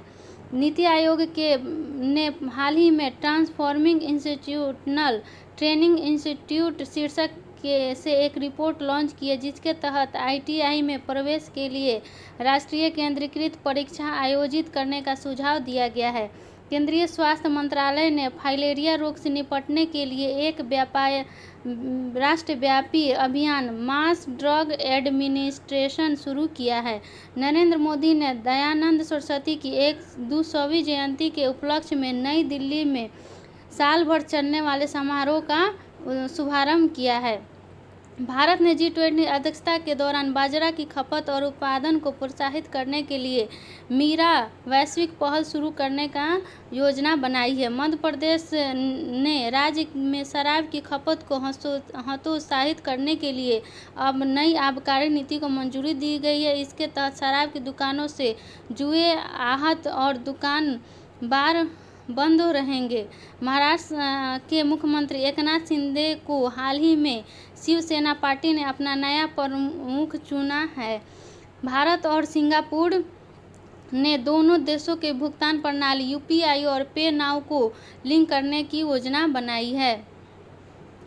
भारत सरकार द्वारा पुणे में 430 करोड़ रुपए की लागत से पहला ठोस अपशिष्ट से हाइड्रोजन संयंत्र स्थापित किया जाएगा। राजस्थान सरकार ने हाल ही में वेटलैंड एक्स सिटू संरक्षण प्रतिष्ठान योजना की घोषणा की है। 8 साल तक इसका वित्त पोषण फ्रांस के द्वारा किया जाएगा। इलेक्ट्रॉनिक्स एवं सूचना प्रौद्योगिकी मंत्रालय द्वारा डिजिटल भुगतान उत्सव का आयोजन किया गया। इस उत्सव का शुभारंभ नई दिल्ली से किया गया है। यह उत्सव 9 फरवरी से 9 अक्टूबर 2023 तक आयोजित किया जाएगा, जिसका उद्देश्य डिजिटल भुगतान के बारे में जागरूकता बढ़ाना है। ऑपरेशन AAG केरल पुलिस उद्देश्य केरल विरोधी सामाजिक गतिविधियां रोकथाम अधिनियम के तहत सूचीबद्ध भगोड़ों को गिरफ्तार करना है। भारतीय चिकित्सा प्रणाली के लिए राष्ट्रीय आयोग और केंद्रीय आयुर्वेदिक विज्ञान संस्था परिषद द्वारा आयुर्वेदिक कॉलेजों और अस्पतालों के माध्यम से स्वास्थ्य अनुसंधान क्षेत्रों में वैज्ञानिक अनुसंधान को बढ़ावा देने के लिए स्मार्ट कार्यक्रम की शुरुआत की है। सर्वोच्च न्यायालय की 5 जजों की संविधान बेंच ने केंद्र सरकार के नोटबंदी के फैसले को चुनौती देने वाली 58 याचिकाओं को खारिज कर दिया है। चुनाव आयोग द्वारा त्रिपुरा में 90% से अधिक मतदान हासिल करने के लिए मिशन 929 लॉन्च किया है, जिसका उद्देश्य त्रिपुरा में होने वाले विधानसभा चुनाव में मतदान के लिए जागरूकता बढ़ाना है। कर्नाटक के देवनहल्ली में केंद्रीय गृह मंत्री अमित शाह द्वारा केंद्रीय जासूसी प्रशिक्षण संस्था की आधारशिला रखी गई है। हिमाचल प्रदेश सरकार ने जरूरतमंद बच्चों के निराश्रित महिलाओं को उच्च शिक्षा की सुविधा प्रदान करने के लिए मुख्यमंत्री सुखाश्रय सहायता कोष की स्थापना 101 करोड़ रुपए की परिव्यय से की गई है। केरल के मुख्यमंत्री द्वारा कन्नूर में इंडियन लाइब्रेरी कांग्रेस का उद्घाटन किया गया, जिसका उद्देश्य पुस्तकालयों को किताबों के स्टोर की जगह मनोरंजन और ज्ञान केंद्र बनाना है। भारत के मुख्य न्यायाधीश DY चंद्रचूड़ ने इलेक्ट्रॉनिक सुप्रीम कोर्ट रिपोर्ट्स परियोजना शुरू करने की घोषणा की, जिसका उद्देश्य वकीलों, कानूनों के छात्रों, आम जनता को सर्वोच्च न्यायालय के जजमेंट तक पहुंच प्रदान करना है। राष्ट्रपति द्रौपदी मुर्मू द्वारा जयपुर में संविधान पार्क जयपुर में संविधान पार्क, मयूर स्तंभ, राष्ट्रीय ध्वज स्तंभ, महात्मा गांधी और महाराणा प्रताप की प्रतिमाओं का उद्घाटन किया गया। कैप्टन शिवा चौहान सियाचिन में ऑपरेशन रूप के तहत तैनात होने वाली पहली महिला अधिकारी बनी है। उड़ीसा सरकार ने एक पहल जागा मिशन के लिए वर्ल्ड हैबिटेट अवार्ड 2023 जीता है। क्या जीता है? वर्ल्ड हैबिटेट अवार्ड 2023 जीता है। जागा मिशन ओडिशा में लगभग 3000 झुग्गी झोपड़ियों को अपडेट करने की एक पहल है। हाल ही में केंद्र सरकार ने गैर कानूनी गतिविधियां अधिनियम UPA के तहत रेजिस्टेंड को आतंकवादी संगठन घोषित किया है। हाल ही में दुनिया का पहला पाम लीफ पांडुलिपि संग्रहालय केरल के तिरुवनंतपुरम में खोला गया है। उत्तराखंड सरकार ने जोशी मठ के क्षेत्र में रहने वाले सभी परिवारों को निकालने के लिए अपनी योजना की घोषणा की। उत्तराखंड सरकार द्वारा अस्थायी पुनर्वास केंद्र बनाया गया एवं 6 महीने के लिए किराए के लिए प्रति माह 4,000 भुगतान किया जाएगा। 5 जनवरी 2023 को उड़ीसा के मुख्यमंत्री नवीन पटनायक द्वारा राउरकेला में विश्व स्तरीय हॉकी स्टेडियम का उद्घाटन किया गया, जिसका नाम प्रसिद्ध स्वतंत्रता सेनानी बिरसा मुंडा के नाम पर रखा गया है। पश्चिम बंगाल सरकार ने केंद्र सरकार से राज्य में वार्षिक आयोजित होने वाले गंगा सागर मेले का राष्ट्रीय दर्जा प्रदान करने की घोषणा की है। गुजरात के राजकोट में प्रधानमंत्री नरेंद्र मोदी के दिवंगत मां मीराबाई बेन के नाम पर एक चेक डैम का नाम मीराबाई स्मृति सरोवर रखा गया है। महाराष्ट्र का उस्मानाबाद जिला न्यायालय कामकाज की ई प्रणाली शुरू करने वाला महाराष्ट्र का पहला अदालत बन गया है। हाल ही में केंद्र सरकार ने हिमाचल प्रदेश में सतलज नदी पर बनने वाले सुन्नी बांध विद्युत परियोजना सुन्नी बांध विद्युत परियोजना सतलज नदी पर के लिए 2,614 करोड़ रुपए के निवेश को मंजूरी दी है। हाल ही में केरल देश का पहला पूरी तरह से डिजिटल बैंकिंग वाला राज्य बन गया है। प्रधानमंत्री नरेंद्र मोदी ने दिल्ली के करियप्पा ग्राउंड में राष्ट्रीय कैडेट कोर के 75 साल पूरे होने के अवसर पर एक स्पेशल डे कवर और 75 रुपये मूल्य का एक स्मारक सिक्का जारी किया है। सड़क परिवहन और राजमार्ग मंत्रालय द्वारा 11 से 17 जनवरी तक स्वच्छता पखवाड़ा के तहत सड़क सुरक्षा सप्ताह का आयोजन किया गया है। भारत सरकार द्वारा गणतंत्र दिवस और स्वतंत्रता दिवस कार्यक्रम के लिए टिकटों की ऑनलाइन बिक्री के लिए एक ऑनलाइन मंत्रालय पोर्टल लॉन्च किया गया है। प्रधानमंत्री नरेंद्र मोदी ने दुनिया के सबसे लंबे रिवर क्रूज एमवी गंगा विलास को वाराणसी से हरी झंडी दिखाई, जिसकी लंबाई 62.5 मीटर है। यह वाराणसी से बांग्लादेश होते हुए असम के डिब्रूगढ़ तक 3200 किलोमीटर दूरी तय करेगा। उत्तराखंड सरकार ने राज्य की आदिवासी महिलाओं को सरकारी नौकरी में 30% क्षैतिज आरक्षण प्रदान करने का विधेयक पारित किया है। हाल ही में गुजरात के हड़प्पा कब्रिस्तानों में 5000 साल पहले की मृत्यु संस्कारों का पता चला है। केरल का कोल्लम जिला संविधान साक्षरता द सिटीजन अभियान चलाकर भारत का पहला संविधान साक्षरता जिला बन गया है। दृष्टिहीनता को नियंत्रित करने के लिए नीति लागू करने वाला राजस्थान भारत का पहला राज्य बन गया है। नालंदा महाविहार के परिसर में भारतीय पुरातात्विक सर्वेक्षण द्वारा 1200 साल पुराने लघु स्तूपों की खोज की गई है। प्रधानमंत्री नरेंद्र मोदी ने 2054 करोड़ रुपए की यादगिरी बहुग्राम पेयजल परियोजना का उद्घाटन कर्नाटक के यादगिरी जिले में किया है। केरल का वायनाड जिले के सभी आदिवासियों को बुनियादी दस्तावेज प्रदान करने वाला भारत का पहला जिला बन गया है। 23 जनवरी को नेताजी सुभाष चंद्र बोस की जयंती के अवसर पर प्रधानमंत्री नरेंद्र मोदी ने अंडमान और निकोबार द्वीप समूह के 51 द्वीपों का नाम परमवीर चक्र विजेताओं के नाम पर रखा है। राष्ट्रीय बालिका दिवस के अवसर पर राष्ट्रपति द्रौपदी मुर्मू द्वारा नई दिल्ली में प्रधानमंत्री राष्ट्रीय बाल पुरस्कार से 11 बच्चों को सम्मानित किया है। 2000 KWP के उत्तर भारत की सबसे बड़ी फ्लोटिंग सौर परियोजना का उद्घाटन चंडीगढ़ में वाटर वर्क्स में पंजाब के राज्यपाल एवं चंडीगढ़ के प्रशासक द्वारा किया गया है। उपराष्ट्रपति जगदीप धनखड़ ने जयपुर में 83वीं अखिल भारतीय पीठासीन अधिकारी सम्मेलन का उद्घाटन किया है। दिल्ली के राष्ट्रपति भवन में स्थित मुगल गार्डन का नाम बदल करके अमृत उद्यान कर दिया गया है। गणतंत्र दिवस परेड 2023 में उत्तराखंड की झांकी को सर्वश्रेष्ठ झांकी का पुरस्कार दिया गया है। किसको? उत्तराखंड की झांकी को। कर्तव्य पथ पर आयोजित होने वाले गणतंत्र दिवस परेड में कुल 23 झांकियां प्रदर्शित की गई थी। नारकोटिक्स कंट्रोल ब्यूरो की झांकी पहली बार गणतंत्र दिवस की परेड में शामिल किया गया। नवयुक्ति अग्निवीर में भी पहली बार परेड का हिस्सा बने हैं। इस वर्ष आत्मनिर्भर भारत के थीम को ध्यान में रखते हुए गणतंत्र दिवस परेड में केवल मेड इन इंडिया हथियार प्रणालियों का प्रदर्शन किया गया है।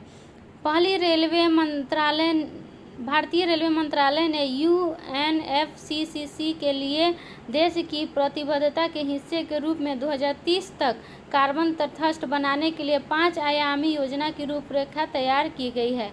राष्ट्रपति द्रौपदी मुर्मू ने राजस्थान के माउंट आबू में ब्रह्मा कुमारियों द्वारा आयोजित rising India thought spiritual empowerment पर राष्ट्रीय अभियान के शुभारंभ में भाग लिया है। रक्षा मंत्री राजनाथ सिंह ने सीमा सड़क संगठन द्वारा संचालित प्रदेश में निर्मित सियोम नदी का उद्घाटन उसका उद्घाटन किया गया। परीक्षा में चर्चा कार्यक्रम का छठा संस्करण 27 जनवरी को नई दिल्ली के तालकोटा इंडोर स्टेडियम में आयोजित किया गया, जिसमें प्रधानमंत्री नरेंद्र मोदी ने भी भाग लिया। केंद्रीय संचार, इलेक्ट्रॉनिक्स और सूचना प्रौद्योगिकी मंत्री अश्विनी वैष्णव और शिक्षा मंत्री धर्मेंद्र प्रधान ने आईआईटी मद्रास द्वारा बनाए गए भारत के निर्मित मोबाइल ऑपरेटिंग सिस्टम BHAROS का सफलतापूर्वक परीक्षण किया गया। भारतीय क्रिकेट टीम के पूर्व कप्तान महेंद्र सिंह धोनी ने मशहूर तकनीक और शिक्षाविद प्रोफेसर के अब्दुल गफ्फार की आत्मकथा का विमोचन किया है। जनवरी 2023 में नई दिल्ली में पहला इंडिया स्टैक डेवलपर सम्मेलन का आयोजन किया गया। 17वें प्रवासी भारतीय दिवस के मौके पर प्रधानमंत्री नरेंद्र मोदी ने एक विशेष डाक टिकट सुरक्षित जाए प्रशिक्षित जाए जारी किया। हिमाचल प्रदेश सरकार पुरानी पेंशन योजना बहाल करने वाला पहला भारत का चौथा राज्य बन गया है। अब आएंगे वर्ष 2023 के प्रमुख अंतर्राष्ट्रीय घटनाक्रम। इसमें अंतर्राष्ट्रीय घटनाक्रम के जून 2023 के करंट अफेयर से शुरू करेंगे। बांग्लादेश की राजधानी ढाका में भारतीय संस्कृति केंद्र में लिबरेशन वार गैलरी का उद्घाटन किया गया। इसमें 1971 के संग्राम में शहीद हुए स्वतंत्रता सेनानियों को प्रदर्शित किया गया है। चीन की आक्रामकता को रोकने तथा सुरक्षित समुद्री वातावरण बनाए रखने के लिए नई दिल्ली में भारत और वियतनाम ने समुद्री सुरक्षा वार्ता का आयोजन किया है। International union for conservation of nature ने वर्ष 2025 तक संयुक्त अरब अमीरात को दुनिया के सबसे बड़े विश्व संरक्षण कांग्रेस की मेजबानी सौंपी है। नाटो सदस्य देशों पर होने वाले हमले का जवाब देने के लिए जर्मनी में एयर डिफेंडर 2023 का आयोजन किया जा रहा है, जिसमें 25 देशों के 10,000 प्रतिभागी और 250 विमान हिस्सा लेंगे। हाल ही में संयुक्त राष्ट्र महासभा में 5 अस्थायी सदस्य देशों Algeria, Guyana, Sierra Leone, Slovenia तथा कोरिया गणराज्य के 2 वर्ष के कार्यकाल के लिए चुना गया है। ये देश 1 जनवरी 2024 से अपना पद ग्रहण करेंगे। हाल ही में संयुक्त राज्य अमेरिका तथा यूनाइटेड किंगडम ने अटलांटिक घोषणा नाम से महत्वपूर्ण रणनीति समझौता किया है। इसका उद्देश्य आर्थिक अस्थिरता तथा चीन की प्रतिस्पर्धा से निपटना है। अमेरिका में पहली बार हिंदू अमेरिकी शिखर सम्मेलन का आयोजन किया गया। इसका उद्देश्य अमेरिका में हिंदू समुदाय द्वारा सामना की जाने वाली समस्याओं की ओर ध्यान आकर्षित करना है। विश्व बैंक ने बांग्लादेश की राजधानी ढाका में दक्षिण एशिया में अपनी पहली सड़क सुरक्षा परियोजना की शुरुआत की है। इसका उद्देश्य सड़क दुर्घटना को कम करने के लिए शहरों का चयन करना है।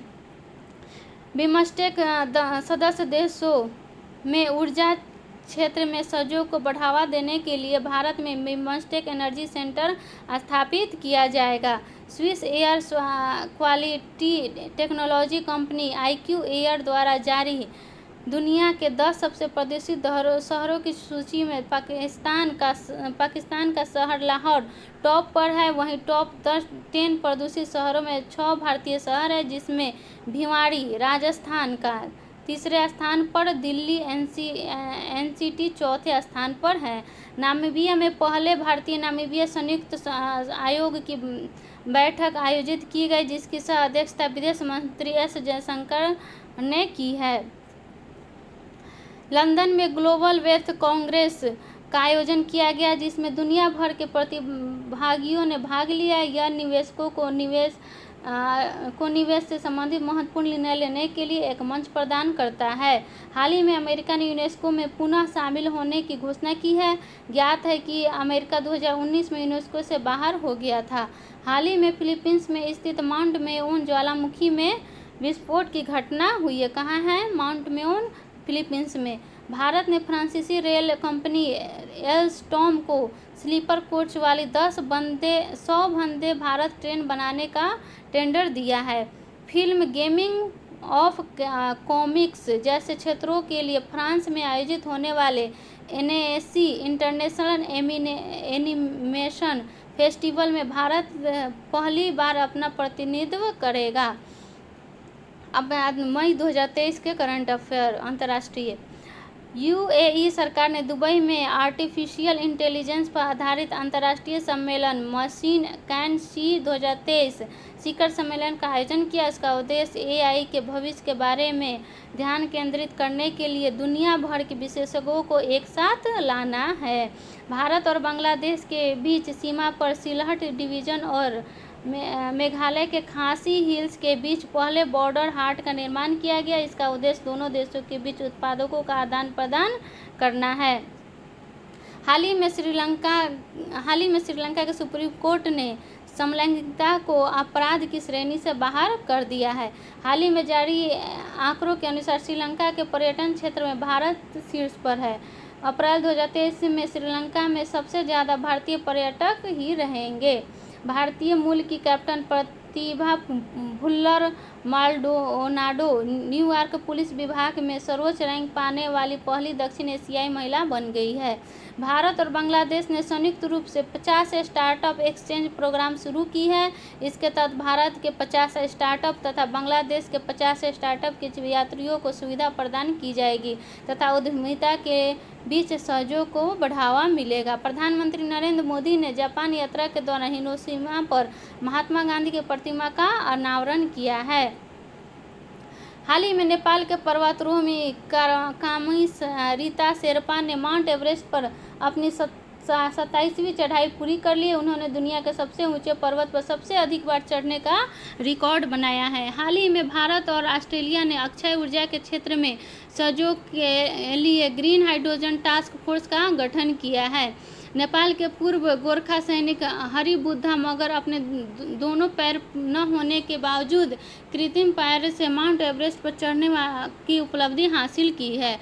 अल्कोहल उत्पादन पर स्वास्थ्य चेतावनी को अनिवार्य रूप से लागू करने वाला आयरलैंड पहला देश बन गया है। यह कानून 2026 से प्रभावी होगा। भारत ने 42,000 भारतीयों को इजरायल में काम करने की अनुमति देने के लिए इजरायल के साथ समझौता किया है। मेक इन इंडिया रत्न और आभूषण को बढ़ावा देने के लिए रत्न और आभूषण निर्यात संवर्धन परिषद ने दुबई में भारत आभूषण प्रदर्शनी 2023 का आयोजन किया है। हाल ही में नेपाल की सरकार ने वर्ष 2025 को पर्यटन के लिए विशेष वर्ष के रूप में घोषित किया है। कब? नेपाल सरकार 2025 को। वहीं 2080 के दशक का विजिट नेपाल दशक को घोषित किया गया है। हाल ही में नेपाल ने सतलज जल विद्युत निगम के दूसरे पनबिजली परियोजना अरुण फोन के विकास को अनुमति दी गई है। हाल ही में यूरोपीय संघ ने ग्रीन हाउस गैस उत्सर्जन को कम करने के लिए फिट फॉर 55 पैकेज की शुरुआत की। इसका उद्देश्य 2030 तक ग्रीन हाउस गैस में उत्सर्जन को 55% तक कम करना है। फ्रांस इंडिया फाउंडेशन द्वारा नई दिल्ली एवं बेंगलुरु में यंग लीडर्स प्रोग्राम का आयोजन किया गया। इसका उद्देश्य विभिन्न क्षेत्रों में होनहार युवा नेताओं की पहचान करना तथा उनके कौशल का विकास करना है। हाल ही में रक्षा मंत्री राजनाथ सिंह ने मालदीव की यात्रा की तथा वहां उन्होंने तटरक्षक बंदरगाह एकता हार्बर की आधारशिला रखी है। कहाँ? मालदीव में। हाल ही में इटली की लग्जरी फैशन ब्रांड गुस्सी ने भारतीय अभिनेत्री आलिया भट्ट को अपना ग्लोबल ब्रांड एम्बेसडर के रूप में चुना है। हाल ही में भारत ने कलादान मल्टी मॉडल प्रोजेक्ट के तहत निर्मित म्यांमार के 7वें बंदरगाह का संचालन शुरू किया गया है। किसका? कहाँ का? म्यांमार के 7वें बंदरगाह का। हाल ही में चिली के ग्रेट फ्रंटियर परजी की 5000 साल पुराना है, जो दुनिया का सबसे पुराना पेड़ घोषित किया गया। कितना? 5000 साल पुराना है। ऑस्ट्रेलिया ने सिडनी में स्थित हैरिस पार्क का नाम बदलकर लिटिल इंडिया कर दिया गया। किसका? हैरिज पार्क का नाम अलग लिटिल इंडिया कर दिया। इसका यह कारण है कि यहाँ भारतीयों की संख्या अधिक है। अप्रैल 2023 का अंतर्राष्ट्रीय करंट अफेयर। हाल ही में फिनलैंड नाटो सैन्य गठबंधन में शामिल हो गया है। कौन? फिनलैंड शामिल हो गया। नाटो के सभी सदस्य देशों की सहमति के बाद फिनलैंड नाटो का कितना नंबर का है? फिनलैंड 31वां नंबर का सदस्य बन गया है। विदेश मंत्री एस जयशंकर ने युगांडा यात्रा के दौरान वाराणसी की तुलसी घाटी बहाली परियोजना की शुरुआत की है। अफ्रीकी देश मोजाम्बिक में विदेशी मंत्री एस जयशंकर ने भारत के द्वारा निर्मित बूजी ब्रिज का उद्घाटन किया है। कहाँ? मोजाम्बिक में। प्रेट पहल विश्व स्वास्थ्य संगठन द्वारा जारी है। पूरा नाम है प्रीपेयर्डनेस एंड रिसाइलेशन टू इम्प्रेजिंग थ्रेट्स। उद्देश्य भविष्य में कोविड-19 जैसे महामारी से निपटने के लिए बेहतर रणनीति बनाना है। यूके के ऑक्सफोर्ड विश्वविद्यालय में विकसित मलेरिया वैक्सीन के उपयोग को स्वीकृति देने वाला घना पहला देश बन गया है। कौन घना? हाल ही में चाबहार बंदरगाह पर भारत मध्य एशिया संयुक्त कार्य समूह की पहली बैठक मुंबई में आयोजित की गई। भारत और ईरान व्यापारिक संबंधों को बढ़ाने के लिए चाबहार बंदरगाह का विकास कर रहे हैं।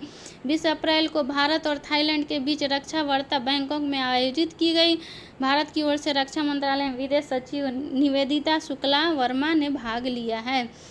हुरून ग्लोबल यूनिकॉर्न इंडेक्स 2023 प्रथम स्थान अमेरिका का है, जिसमें 666 यूनिकॉर्न अमेरिका के हैं। 316 यूनिकॉर्न दूसरे स्थान के साथ चीन का है और मात्र 68 यूनिकॉर्न है जो भारत के साथ तीसरा स्थान पे है। 29वां एवं अंतिम स्थान डेनमार्क का है, जिसमें 2 यूनिकॉर्न मात्र है। हाल ही में दुबई की एयरलाइन अमीरात ने सारा नामक दुनिया के पहले रोबोटिक चेक इन सहायक को लॉन्च किया है। इसके तहत अब दुबई एयरपोर्ट पर चेक इन की प्रक्रिया रोबोट के माध्यम से होगी। भारत यूके विज्ञान और नवाचार परिषद की बैठक के दौरान भारत और ब्रिटेन ने संयुक्त रूप से net zero innovation virtual centre स्थापित करने पर सहमति व्यक्त की है। इसके तहत नवीकरणीय ऊर्जा उपयोग तथा डिकार्बोनाइजेशन की दिशा में कार्य किया जाएगा। दुबई में आयोजित वैश्विक शिक्षा प्रशिक्षण प्रदर्शनी में स्टडी इन इंडिया पैवेलियन का उद्घाटन किया गया। यह प्रदर्शनी वाणिज्य और उद्योग मंत्रालय विभाग द्वारा भारत सरकार के सहयोग से सेवा निर्यात संवर्धन परिषद द्वारा आयोजित की गई है। हाल ही में जारी freedom in the world index 2023 के अनुसार तिब्बत दुनिया का सबसे कम स्वतंत्र देश है। सबसे कम वर्ल्ड हेल्थीस्ट सिटीज रिपोर्ट 2023 के अनुसार लंदन की संस्था हेनले एंड पासपोर्ट द्वारा जारी किया गया है। दुनिया का सबसे अमीर शहर न्यूयॉर्क सिटी है। दूसरा स्थान जापान राजधानी टोक्यो है। भारतीय शहर मुंबई को 21वां स्थान प्राप्त हुआ है। हाल ही में जारी एक रिपोर्ट के अनुसार सीरिया दुनिया का सबसे बड़ा नार्को स्टेट बन गया है, अर्थात सीरिया अपनी अर्थव्यवस्था चलाने के लिए नस्ली चीज़ों का अधिकतम निर्यात करता है। कौन? सीरिया। वर्ल्ड ऑफ स्टैटिस्टिक्स द्वारा जारी दुनिया के आपराधिक देशों की सूची में वेनेजुएला प्रथम स्थान पर है। इसमें भारत का स्थान 77वें स्थान पर है। हाल ही में अमेरिका देश पेंसिल्वेनिया ने भारतीय त्यौहार दिवाली को आधिकारिक राजकीय अवकाश के रूप में मान्यता दी है। एयरपोर्ट काउंसिल इंटरनेशनल द्वारा जारी 2022 के दुनिया के सबसे व्यस्त हवाई अड्डों की सूची में अमेरिका का अटलांटा एयरपोर्ट शीर्ष पर रहा है। वहीं भारत के इंदिरा गांधी इंटरनेशनल एयरपोर्ट का 9वां स्थान प्राप्त है। फ्रांस के राष्ट्रपति इमैनुअल मैक्रों ने फ्रांस में होने वाले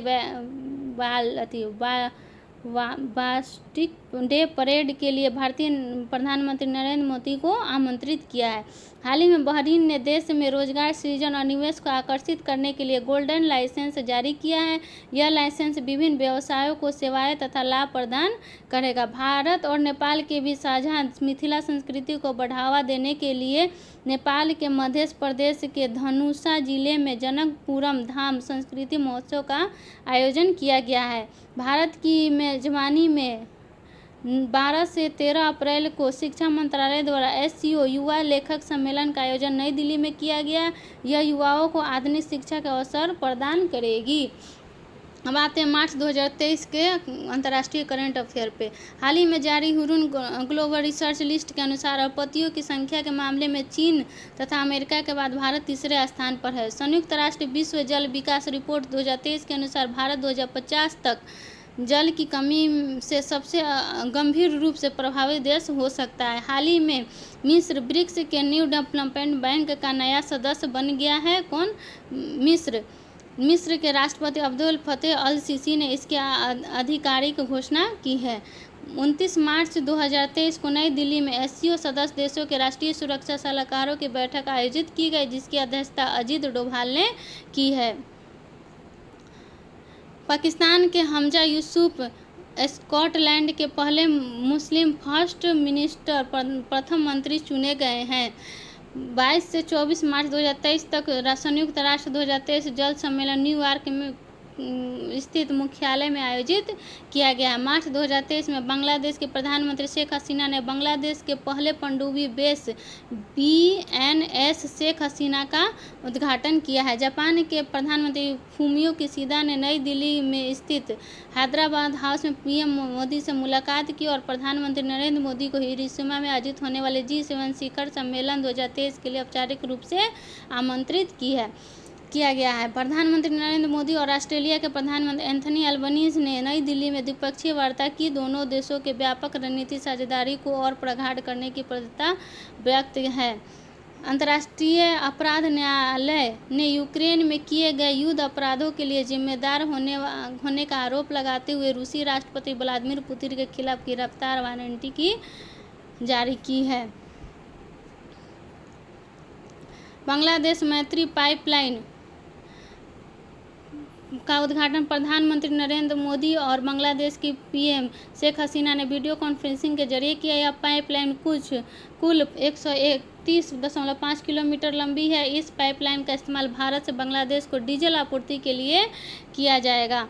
टाइम पत्रिका 2023 के विश्व के सर्वश्रेष्ठ 50 स्थानों की सूची जारी की गई, जिसमें 2 भारतीय स्थान मयूरभंज और लद्दाख को शामिल किया गया है। 9 मार्च 2023 को संयुक्त राष्ट्र कम से कम विकसित देशों शिखर सम्मेलन दोहा कतर में आयोजित किया गया है। भूटान LDC की सूची में नहीं होगा और सूची में स्नातक होने वाला यह 7वां देश बन जाएगा। India UK young professional scheme. UK सरकार ने युवा पेशेवरों योजना शुरू की है। इस योजना के तहत 18 साल से 30 साल की उम्र के भारतीय नागरिक 2 साल तक ब्रिटेन में रह सकते हैं और काम कर सकते हैं। हिमाचल प्रदेश, राजस्थान, उत्तर प्रदेश और आंध्र प्रदेश राज्यों में ग्रीन नेशनल हाईवे कॉरिडोर परियोजना के निर्माण के लिए भारत और विश्व बैंक ने $500 मिलियन के ऋण समझौतों पर हस्ताक्षर किए हैं। मार्च 2023 में न्यूजीलैंड के उत्तर में स्थित केरमार्डेक द्वीप समूह क्षेत्र में 7.1 तीव्रता का भूकंप आया है। डेनमार्क ने उत्तरी सागर के 18,100 मीटर नीचे कार्बन डाइऑक्साइड को स्टोर करने के लिए एक परियोजना का उद्घाटन किया। डेनमार्क कार्बन डाइऑक्साइड का आयात करने वाला और इसे समुद्र के नीचे दफनाने वाला विश्व का पहला देश बन गया है। भारत के नेतृत्व में नई दिल्ली में विज्ञान भवन में साझा बौद्ध विरासत संघाई सहयोग संगठन के 2 दिवसीय अंतर्राष्ट्रीय सम्मेलन का आयोजन किया गया। हाल ही में इंडोनेशिया के माउंट मेरापी ज्वालामुखी में विस्फोट किया गया। माउंट मेरापी ज्वालामुखी का दक्षिण अमेरिकी देश कोलंबिया ने 25 वर्षों में पहली बार महिलाओं के लिए सैन्य सेवा शुरू की है। संयुक्त राष्ट्र के सदस्यों ने राष्ट्रीय अधिकार क्षेत्र से परे क्षेत्रों की समुद्री जैव विविधता के संरक्षण और सतत उपयोग को सुनिश्चित करने के लिए उच्च समुद्री संधि पर सहमति व्यक्त की। उच्च समुद्री संधि 2030 तक दुनिया के 30% अंतर्राष्ट्रीय जल को संरक्षित क्षेत्रों में रखती है। इस संधि का उद्देश्य गहरे समुद्र में खनन जैसे प्रभावों से रक्षा करना है। चुनावी लोकतंत्र सूचकांक प्रथम स्थान डेनमार्क का, भारत का स्थान 108वां है। बेलारूस में मानवाधिकारों के एक प्रमुख रक्षक और 2022 के नोबेल शांति पुरस्कार विजेता एलेस बालियात्स्की को बेलारूस में 10 साल की जेल की सजा सुनाई गई। उन्हें सरकार के खिलाफ रैलियों के लिए धन जुटाने का दोषी पाया गया। हाल ही में आईपीसीसी ने जलवायु परिवर्तन 2023 संश्लेषण रिपोर्ट जारी की। इस रिपोर्ट के अनुसार मानवीय गतिविधियां ग्लोबल वार्मिंग का मुख्य कारण है। भारत और लग्जमबर्ग ने 75 साल की दोस्ती का जश्न मनाने के लिए एक संयुक्त स्मारक डाक टिकट लॉन्च किया है। 19वीं बिम्स्टेक मंत्री स्तरीय बैठक थाईलैंड की अध्यक्षता में आयोजित की गई। अरुण सुब्रमण्यम न्यूयॉर्क के मैनहट्टन संघीय जिला न्यायालय के न्यायाधीश के रूप में बनने वाले पहले भारतीय अमेरिकी बन गए हैं। 20 मार्च 2023 को अंतर्राष्ट्रीय मुद्रा कोष ने श्रीलंका के लिए $3 बिलियन की विस्तारित निधि सुविधा को मंजूरी दी है। हाल ही में बुरुंडी ने 30 वर्षों में पहली बार पोलियो का मामला दर्ज किया गया है। कहाँ? बुरुंडी में। अब पढ़ते हैं फरवरी 2023 में 12वें विश्व हिंदी सम्मेलन का आयोजन फिजी में किया गया। कहाँ? 12वें हिंदी विश्व सम्मेलन का आयोजन फिजी में किया। इसमें भारत का प्रतिनिधित्व विदेश मंत्री एस जयशंकर ने किया है। यह सम्मेलन 3 दिन में एक बार आयोजित किया जाता है। संयुक्त 3 साल में एक बार। संयुक्त राष्ट्र में भारत की अस्थायी प्रतिनिधि रुचिरा कंबोज को संयुक्त राष्ट्र के सामाजिक विकास आयोग के 62वें सत्र का अध्यक्ष चुना गया है। भारत के विदेश मंत्री एस जयशंकर ने फिजी की राजधानी सुआ में इंडिया हाउस में सरदार वल्लभ भाई पटेल की प्रतिमा का अनावरण किया है। कहाँ? फिजी की राजधानी सुआ में। भारतीय मूल के रिपब्लिकन नेता निक्की होली ने औपचारिक रूप से अपनी 2024 की अमेरिका के राष्ट्रपति पद की दौड़ के लिए की शुरुआत की है। G20 स्टेट सेफ ऑनलाइन अभियान के लिए मेटा ने इलेक्ट्रॉनिक और सूचना प्रौद्योगिकी मंत्रालय के साथ साझेदारी की है। दक्षिण अफ्रीका में ऊर्जा संकट की स्थिति पर दक्षिण अफ्रीका के राष्ट्रपति सिरिल रामापोसा ने आपदा स्थिति की घोषणा की है। अंतर्राष्ट्रीय ऊर्जा एजेंसी ने हाल ही में अपनी वार्षिक रिपोर्ट जारी की, जिसके तहत एशिया महाद्वीप वर्ष 2025 तक दुनिया की उत्पादित आधी बिजली का खपत करेगा। फाओ स्टेट द्वारा जारी आंकड़ों के अनुसार भारत दुनिया का सबसे बड़ा दुग्ध उत्पादन देश है, जिसमें वर्ष 2021-22 वैश्विक दूध उत्पादन में 24% का योगदान दिया है। भारत ने श्रीलंका को स्वतंत्रता की 75वीं वर्षगांठ पर आर्थिक सहायता योजना के अंतर्गत 50 और बसों की आपूर्ति की है। फाइनेंशियल एक्शन टास्क फोर्स ने यूक्रेन में रूस के द्वारा किए जा रहे संघर्ष के कारण रूस की सदस्यता को निलंबित कर दी है। संयुक्त राष्ट्र द्वारा भारत कनाडाई अफसाह खान को कुपोषण समाप्त करने के लिए स्केलिंग अप न्यूट्रिशन मूवमेंट का समन्वय नामित किया है। भारत, फ्रांस और संयुक्त अरब तीन देश इंडिया ओशियन रिम एसोसिएशन के साथ मिलकर स्वच्छ ऊर्जा, पर्यावरण और जैव विविधता पर एक की संभावना तलाशेंगे। पेरू में H5N1 वायरस के कारण बड़ी संख्या में समुद्री शेरों और जंगली पक्षियों की मौत हो गई है। 18 फरवरी को दक्षिण अफ्रीका से 7 नर एवं 5 मादा सहित कुल 12 चीतों को भारत लाया गया। उन्हें मध्य प्रदेश के कूनो नेशनल पार्क में छोड़ा गया है। कहाँ? कूनो नेशनल पार्क में। हेनले पासपोर्ट इंडेक्स 2023 वो कब प्रकाशित हुआ? जनवरी 2023 में। प्रथम स्थान जापान का, भारत का स्थान कितना है? 85वां। भारत सरकार ने संयुक्त राष्ट्र महासभा में वर्ष 2023 को अंतर्राष्ट्रीय बाजरा वर्ष के रूप में मनाने का प्रस्ताव प्रस्तुत किया है, जिसे महासभा द्वारा स्वीकार कर लिया गया है। FAO ने रोम में अंतर्राष्ट्रीय बाजरा वर्ष 2023 को उद्घाटन समारोह का आयोजन किया गया था। विदेश मंत्री एस जयशंकर की साइप्रस और ऑस्ट्रिया यात्रा के दौरान 2 जनवरी 2023 को भारत और ऑस्ट्रिया ने व्यापक प्रवास और गतिशीलता भागीदारी समझौता एवं कार्य अवकाश सहित कुल 5 समझौतों पर हस्ताक्षर किए हैं। 1 जनवरी 2023 को क्रोएशिया ने यूरो को अपनी आधिकारिक मुद्रा के रूप में अपनाया है, जिसे यह यूरो मुद्रा यात्रा अपनाने वाला विश्व देश बन गया है। जर्मनी के बाद हाइड्रोजन ट्रेन शुरू करने वाला चीन विश्व का दूसरा एवं एशिया का पहला देश बन गया है। भारत जनवरी 2023 से 4 वर्ष के लिए एशियन पैसिफिक पोस्टल यूनियन का नेतृत्व करेगा। डॉक्टर विनय प्रकाश सिंह ने AWPU के महासचिव के रूप का पदभार ग्रहण किया है। भारत ने वर्चुअल रूप से voice of global south summit का मेजबानी करेगा। वैश्विक जोखिम रिपोर्ट का 18वां संस्करण हाल ही में विश्व आर्थिक मंच द्वारा जारी किया गया है। हाल ही में संयुक्त राष्ट्र सुरक्षा परिषद द्वारा पाकिस्तान स्थित आतंकवादी अब्दुल रहमान मक्की को वैश्विक आतंकवाद घोषित किया गया है। भारत, सूडान और दक्षिणी सूडान की सीमा पर अबेई में संयुक्त राष्ट्र अंतरिम सुरक्षा बल के लिए महिला शांति सैनिकों की एक पलटन तैयार करने जा रहा है। यह तैनाती शांति रक्षक टुकड़ियों में महिलाओं की संख्या बढ़ाने के भारत के प्रयासों का हिस्सा है। विश्व आर्थिक मंच ने हैदराबाद तेलंगाना को चौथे औद्योगिक क्रांति के केंद्र की स्थापना के लिए चुना गया है। किसको? हैदराबाद को। केंद्रीय जांच ब्यूरो द्वारा तीसरे Interpol young global police leaders programme का आयोजन नई दिल्ली में किया गया, जिसमें 44 देशों के प्रतिभागियों ने हिस्सा लिया। प्रधानमंत्री नरेंद्र मोदी ने घोषणा की कि भारत विकसित देशों के लिए विकास समाधानों पर शोध करने के लिए एक global south centre of excellence स्थापित करेगा। वर्ष 2023 के प्रमुख आर्थिक घटनाक्रम को पढ़ेंगे। भारतीय स्टेट बैंक ने ग्राहकों को बैंकिंग सेवा प्रदान करने के लिए बेंगलुरु में प्रोजेक्ट कुबेर लॉन्च किया है।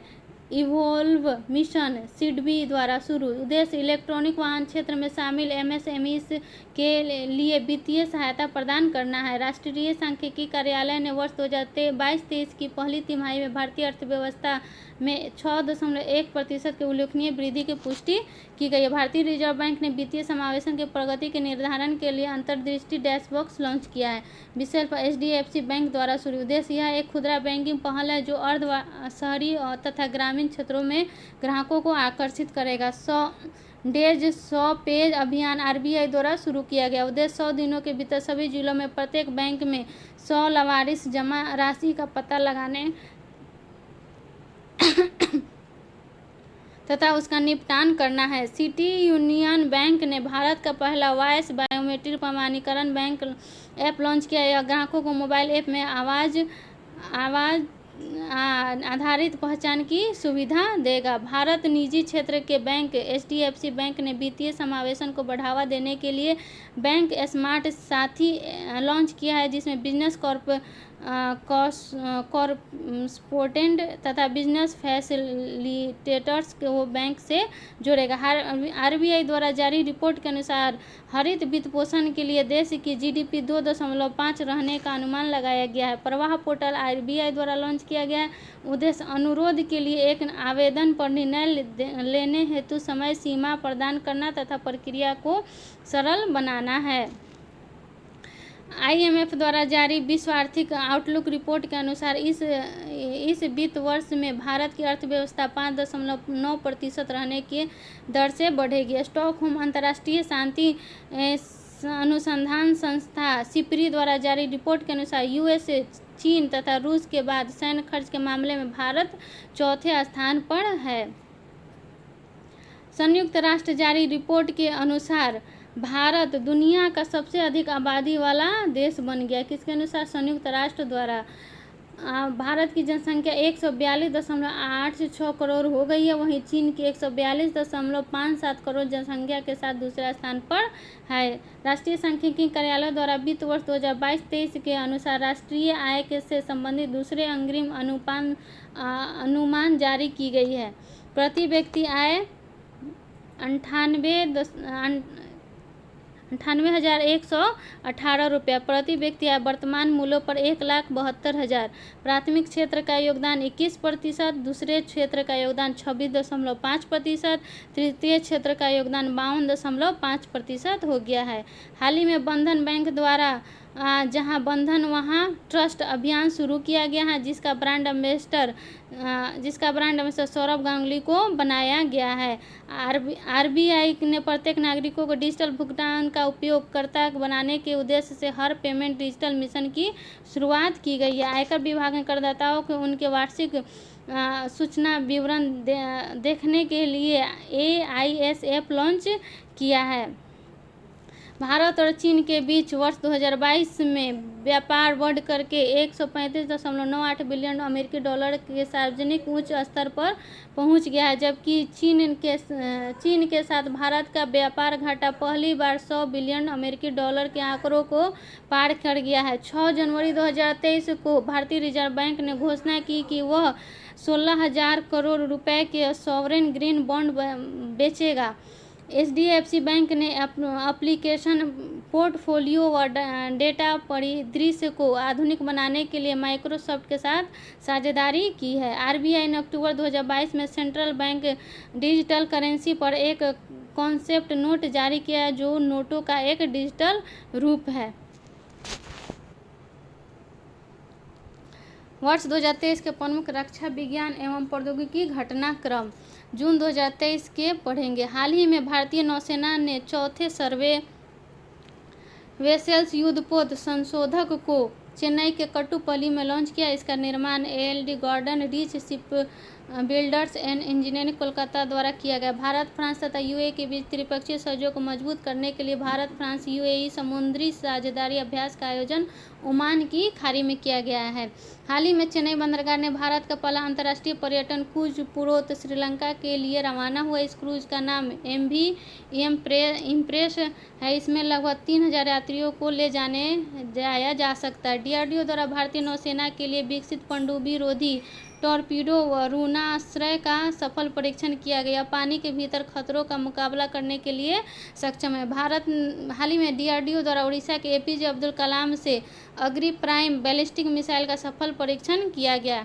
इंडोनेशिया में आयोजित बहुराष्ट्रीय नौसेना अभ्यास कोमोडो में भारतीय नौसेना जहाज INS सतपुरा ने भाग लिया है। फिनलैंड ने नाटो में शामिल होने के बाद नाटो सदस्य देशों ने आर्कटिक क्षेत्र में पहला सैन्य अभ्यास आर्कटिक चैलेंज सैन्य अभ्यास 2023 फिनलैंड में आयोजित किया है। भारतीय रक्षा मंत्रालय ने अमेरिका से प्रीडेटर ड्रोन की खरीद हेतु समझौता किया। यह ड्रोन 35 घंटे तक हवा में रह सकते हैं तथा 450 किलो वजन ले जाने की क्षमता इसमें है। अमेरिकी अंतरिक्ष एजेंसी नासा के अंतरिक्ष यात्रियों ने अंतरिक्ष उड़ान का निर्णय किया है। उन्होंने अंतरिक्ष में जीनिया नामक फूल के पौधों की खेती की है। किसकी? जीनिया। हाल ही में ईरान ने अपनी पहली हाइपरसोनिक मिसाइल फतह का परीक्षण किया है। गार्डन रीच शिप बिल्डर्स एवं इंजीनियरिंग लिमिटेड द्वारा निर्मित anti submarine warfare shallow watercraft श्रेणी का तीसरा जहाज अंजदीप चेन्नई में लॉन्च किया गया। हाल ही में चीन ने लॉन्ग मार्च 2D रॉकेट के जरिए साइलेंट बारकर परियोजना के तहत एक साथ 41 उपग्रहों को अंतरिक्ष में प्रक्षेपित किया है। 2 मई से 8 मई 2023 तक सिंगापुर में भारत और आसियान देशों के बीच AIME 2023 का आयोजन किया गया। चीन का मुकाबला करने के लिए भारत सेना ने अरुणाचल प्रदेश में पूर्वी सेक्टर एवं में एकीकृत निगरानी और मारक क्षमता अभ्यास बुलंद भारत का आयोजन किया गया। भारतीय नौसेना ने कोचिन में सबसे पुराने लैंडिंग शिप टैंक INS मगर को 36 वर्षों की सेवा के बाद सेवामुक्त कर दिया गया है। भारतीय सेना ने गजराज कोर ने विभिन्न आपदा प्रबंधन समूहों के साथ असम में मानस नदी में जल राहत अभियान का आयोजन किया गया। इसका उद्देश्य बाढ़ राहत कार्यों में इन समूहों के बीच समन्वय को बढ़ाना है। भारतीय सेना ने छठी तथा कलवरी श्रेणी की अंतिम पनडुब्बी बागसीर का समुद्री परीक्षण किया। इस पनडुब्बी का निर्माण माझगांव डाक शिपयार्ड लिमिटेड द्वारा प्रोजेक्ट 75 के तहत किया गया।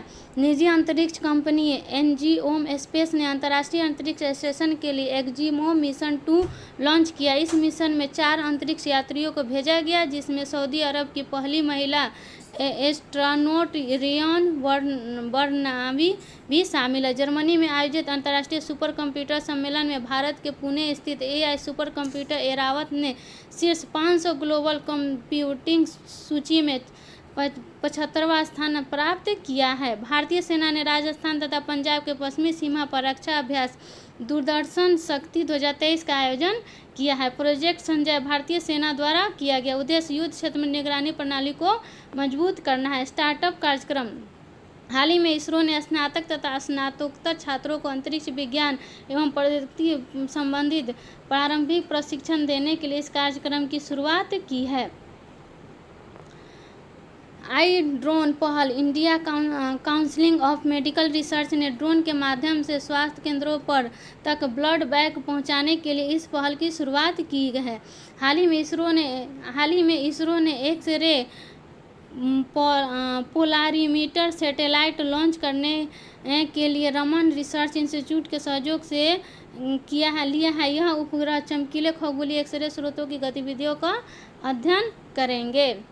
अप्रैल 2023 का नासा ने आर्टेमिस 11 चंद्र मिशन के लिए 4 सदस्यीय टीम की घोषणा की, जिसमें क्रिस्टीना कोच चंद्रमा पर जाने वाली पहली महिला होगी और विक्टर ग्लोवर पहले अश्वेत व्यक्ति होंगे। 5 अप्रैल को अंडमान निकोबार में तीनों सेनाओं ने संयुक्त अभ्यास कवच तीनों सेनाओं ने किया। फ्रांस में आयोजित बहुराष्ट्रीय अभ्यास ओरियन में भारतीय वायुसेना दल ने भाग लिया। भारत की पहली महिला राफेल पायलट शिवांगी सिंह ने इसमें हिस्सा लिएगी। यूरोपीय अंतरिक्ष एजेंसी ने बृहस्पति के बर्फीले तथा महासागर वाले चंद्रमा का पता लगाने के लिए Jupiter IC moons explorer launch किया है। हाल ही में केन्या ने स्पेस एक्स के रॉकेट से कैलिफोर्निया में स्थित बेस से अपना पहला पृथ्वी अवलोकन उपग्रह टैप-1 को अंतरिक्ष में लॉन्च किया है। ग्रीस में आयोजित बहुराष्ट्रीय वायुसेना अभ्यास इनियोचोस 23 में भारतीय वायुसेना के विमान SU-30 MK-1 एवं C-17 ने भाग लिया है। इसरो ने 22 अप्रैल को सतीश धवन अंतरिक्ष केंद्र श्रीहरिकोटा से सिंगापुर के 2 उपग्रह टीलियोस 2 और न्यू लाइट 4 का परीक्षण किया। इसे PSLV C-55 से भेजा गया पृथ्वी अवलोकन उपग्रह है। हैदराबाद में स्थित स्काई रूट एयरवेज ने पूरी तरह 3D प्रिंटिंग क्रायोजेनिक इंजन का सफलतापूर्वक परीक्षण किया। इस इंजन का नाम धवन 2 रखा गया है। इसका परीक्षण नागपुर महाराष्ट्र में किया गया। हाल ही में उत्तर कोरिया ने पानी के भीतर से हमला करने वाले ड्रोन हाइल-2 का परीक्षण किया है। हाल ही में तुर्की ने अपना सबसे बड़ा युद्धपोत तथा उभयचर हमला जहाज TCG अनादोलू को कमीशन किया। साथ ही यह दुनिया का पहला ड्रोन वाहक भी है। एलन मस्क की कंपनी स्पेस एक्स ने दुनिया के सबसे बड़े और शक्तिशाली रॉकेट स्टारशिप को लॉन्च किया, लेकिन यह सफल नहीं हो सका है। वायु प्रहार अभ्यास भारतीय थल सेना तथा वायुसेना के पूर्वोत्तर में लैक के पास वायु प्रहार अभ्यास आयोजित किया गया है। एरोस्पेस कंपनी रिलेटिविटी स्पेस ने दुनिया का पहला 3D प्रिंटेड रॉकेट टेरान-1 के तीसरे प्रयास में सफलतापूर्वक लॉन्च किया गया। इसे फ्लोरिडा के कैप केनावेरल स्पेस फोर्स बेस से लॉन्च किया गया। 28 मार्च को पुणे में भारत और अफ्रीकी देशों की सेना के प्रमुखों का पहला संयुक्त सम्मेलन आयोजित किया गया, जिसमें रक्षा मंत्री राजनाथ सिंह शामिल हुए। इसरो तथा न्यू स्पेस इंडिया लिमिटेड ने वन वेब इंडिया 2 मिशन के तहत 36 उपग्रहों को लॉन्च किया। इसे LVM-3 व्हीकल मार्क 3 रॉकेट के जरिए लॉन्च किया गया है। भारतीय अंतरिक्ष अनुसंधान संगठन द्वारा युवा वैज्ञानिकों कार्यक्रम 2023 की शुरुआत की गई। यह कार्यक्रम छात्रों को अंतरिक्ष प्रौद्योगिकी, अंतरिक्ष विज्ञान और अंतरिक्ष अनुप्रयोगों को ज्ञान देता है। भारतीय रेलवे ने 2030 तक शुद्ध कार्बन उत्सर्जन बनाने का लक्ष्य रखा है। Stockholm International Peace Research Institute के द्वारा जारी रिपोर्ट के अनुसार वर्ष 2018 से 22 में भारत सैन्य उपकरणों का दुनिया का सबसे बड़ा आयातक देश है। भारत के राष्ट्रपति द्रौपदी मुर्मू ने 16 मार्च 2023 को कोचिन केरल में INS द्रोणाचार्य को राष्ट्रपति ध्वज में भेंट किया। इसरो ने हाल ही में लैंडसाइड एटलस ऑफ इंडिया जारी किया, जो देश में भूस्खलन वाले हॉटस्पॉट की पहचान करेगा। कौन किया? इसरो ने किया। अमेरिकी कंपनी रिलेटिविटी स्पेस ने दुनिया के पहले 3D प्रिंटेड रॉकेट टेरॉन का सफलतापूर्वक परीक्षण कर इतिहास रचा। यह launch good work have fun mission का हिस्सा है। स्टेट 2 में अपना अलग होने के क्रम में यह ऑर्बिट में नहीं पहुंच सका। भारत में H3N2 से मौतों का पहला मामला कर्नाटक के हासन जिले में दर्ज किया गया है। 82 वर्षीय हीरा गौर के मौत H3N2 वायरस से हो गई। भारतीय सेना को पानी के नीचे पनडुब्बी रोधी युद्धक रॉकेट RGB-60 के लिए पहला पूरी तरह से स्वदेशी फ्यूज YDB-60 प्राप्त हुआ है। इसे इकोनॉमिक्स एक्सप्लोसिव लिमिटेड द्वारा विकसित किया गया है। नौसेना अभ्यास सी ड्रैगन संयुक्त राज्य अमेरिका में आयोजित किया गया, जिसमें भारत, अमेरिका, कनाडा, दक्षिण कोरिया और जापान भी भाग लेंगे। रक्षा क्षेत्र के आत्मनिर्भर भारत पहल के हिस्से के रूप में भारत का पहला स्वदेशी चौपाया 4 पैरों वाला रोबोट एक्सोस्केलेटन हैदराबाद स्थित स्वयं रोबोटिक्स द्वारा विकसित किया गया है। DRDO ने उड़ीसा के तट पर चांदीपुर के इंटरनेशनल टेस्ट रेंज में very short range air defence system missile का सफलता उड़ान परीक्षण किया है। बहुपक्षीय अभ्यास ला पेरिस 2023 फ्रांसीसी सेना द्वारा हिंद महासागर में आयोजित किया गया है। NASA ISRO synthetic aperture radar उपग्रह इसरो को सौंप दिया है। इसे जनवरी 2024 में सतीश धवन अंतरिक्ष केंद्र से लॉन्च किया जाएगा। इसका उपयोग कृषि मानचित्रण और भूस्खलन प्रबल क्षेत्रों सहित विभिन्न उद्देश्यों के लिए किया जाएगा। भारतीय नौसेना के लिए दूसरे anti submarine warfare shallow water craft INS एंथ्रोस को कोलकाता में लॉन्च किया गया। रवांडा मैसेंजर RNA टीकों के निर्माण की सुविधा वाला पहला अफ्रीकी देश बन गया है। रेडियो GPT आर्टिफिशियल इंटेलिजेंस द्वारा संचालित दुनिया का पहला रेडियो प्लेटफॉर्म है, जिसे Ohio based media company future द्वारा विकसित किया गया है। दुनिया का पहला क्लाउड निर्मित प्रदर्शन उपग्रह जानुस 1 है। यह अंटारिस एंड क्लाउड प्लेटफॉर्म के साथ पूरी तरह से डिजाइन और निर्मित किया गया था। इसे SSLV D2 रॉकेट की मदद से सतीश धवन अंतरिक्ष केंद्र से लॉन्च किया गया था। क्वालकॉम टेक्नोलॉजी ने दुनिया का पहला सैटेलाइट आधारित 2-वे सक्षम मैसेजिंग समाधान लॉन्च किया है। उत्तर भारत का पहला परमाणु संयंत्र हरियाणा के गोरखपुर में निर्मित किया गया है। भारतीय वायुसेना द्वारा खराब मौसम से निपटने में पायलटों की सहायता के लिए स्वयं जैमर प्रूफ संचार के लिए एक वायु लिंक प्लेटफॉर्म विकसित किया गया है। राष्ट्रीय सुरक्षा गार्ड और US स्पेस ऑपरेशंस फोर्स के बीच एक संयुक्त आतंकवाद रोधी अभ्यास तारकस का आयोजन चेन्नई में किया गया है। ड्रोन स्टार्टअप गरुड़ एरोस्पेस ने बेंगलुरु में आयोजित एरो इंडिया 2023 में विशेष रूप से निगरानी संचालित करने के लिए डिजाइन किए गए अपने सौर संचालित ड्रोन सूरज का अनावरण किया। रक्षा मंत्री राजनाथ सिंह ने IDX इन्वेस्टर हब लॉन्च किया, जिसके तहत रक्षा क्षेत्र में निवेश में तेजी लाना और निवेशकों को अवसर और नवाचारों के बारे में एक एकीकृत दृष्टिकोण देना है। हाल ही में उत्तर कोरिया ने अंतर महाद्वीपीय बैलिस्टिक मिसाइल वानसुंग 15 का प्रदर्शन किया है। न्यू स्पेस रिसर्च स्टार्टअप ने भारतीय सेना को स्वार्म ड्रोन विकसित किया। यह दुनिया का पहला पूरी तरह से संचालित स्वार्म ड्रोन सिस्टम है। अंतर्राष्ट्रीय ऊर्जा एजेंसी द्वारा जारी एक पूर्वानुमान के अनुसार एशिया वर्ष 2025 तक पहली बार पूरी दुनिया की आधी बिजली का उपयोग करेगा। कब तक? 2025 तक। सऊदी अरब की पहली महिला अंतरिक्ष यात्री येरना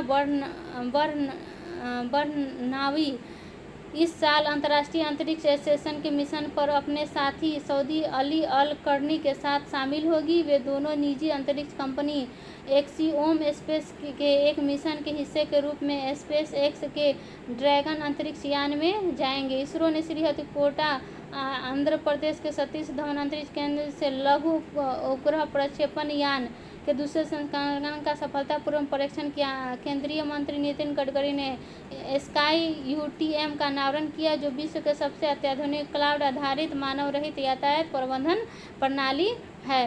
पीएम मोदी ने कर्नाटक के तुमकुरू में हिंदुस्तान एरोनॉटिक्स लिमिटेड की एशिया की सबसे बड़ी हेलीकॉप्टर निर्माण सुविधा का उद्घाटन किया। 27 फरवरी से 17 मार्च तक संयुक्त अरब अमीरात में आयोजित होने वाले बहुपक्षीय हवाई अभ्यास एक्सरसाइज हेटर्ज फ्लैग में भारत का स्वदेशी लड़ाकू विमान तेजस ने अपने पहले विदेशी अभ्यास में भाग लेने के लिए यूएई में उतरा है। 19 फरवरी 2023 को निजी क्षेत्र द्वारा भारत का पहला हाइब्रिड साउंडिंग रॉकेट तमिलनाडु के चेलपट्टम के पल्लीपुलम गांव में लॉन्च किया गया। मार्टिन फाउंडेशन ने doctor APJ Abdul Kalam International Foundation और स्पेस जोन इंडिया के सहयोग से doctor APJ Abdul Kalam satellite launch vehicle mission 2023 launch किया गया। भारतीय वित्तीय प्रौद्योगिकी कंपनी वेलोसिटी ने एआई चैटबॉट लेक्सी लॉन्च किया। भारत के पास अब चैट जीपीटी द्वारा संचालित अपना पहला एआई चैटबॉट है। हाल ही में बृहस्पति के 12 नए चंद्रमा की खोज की गई, जिसमें बृहस्पति सबसे अधिक चंद्रमा वाला ग्रह बन गया है। बृहस्पति के पास अब कुल 92 चंद्रमा हो गए हैं। यूरोपीय संघ ने वर्ष 2035 तक नई गैस और डीजल कार की बिक्री पर प्रतिबंध लगाने के लिए कानून को मंजूरी दी है।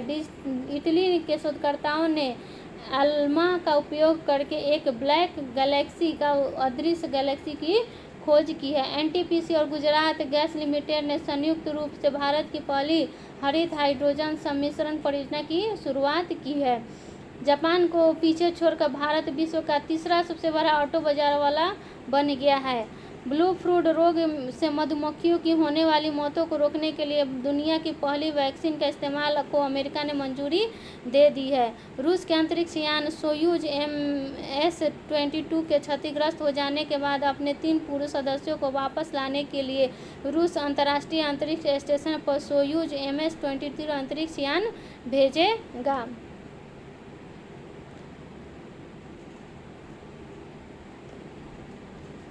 हाल ही में अमेरिका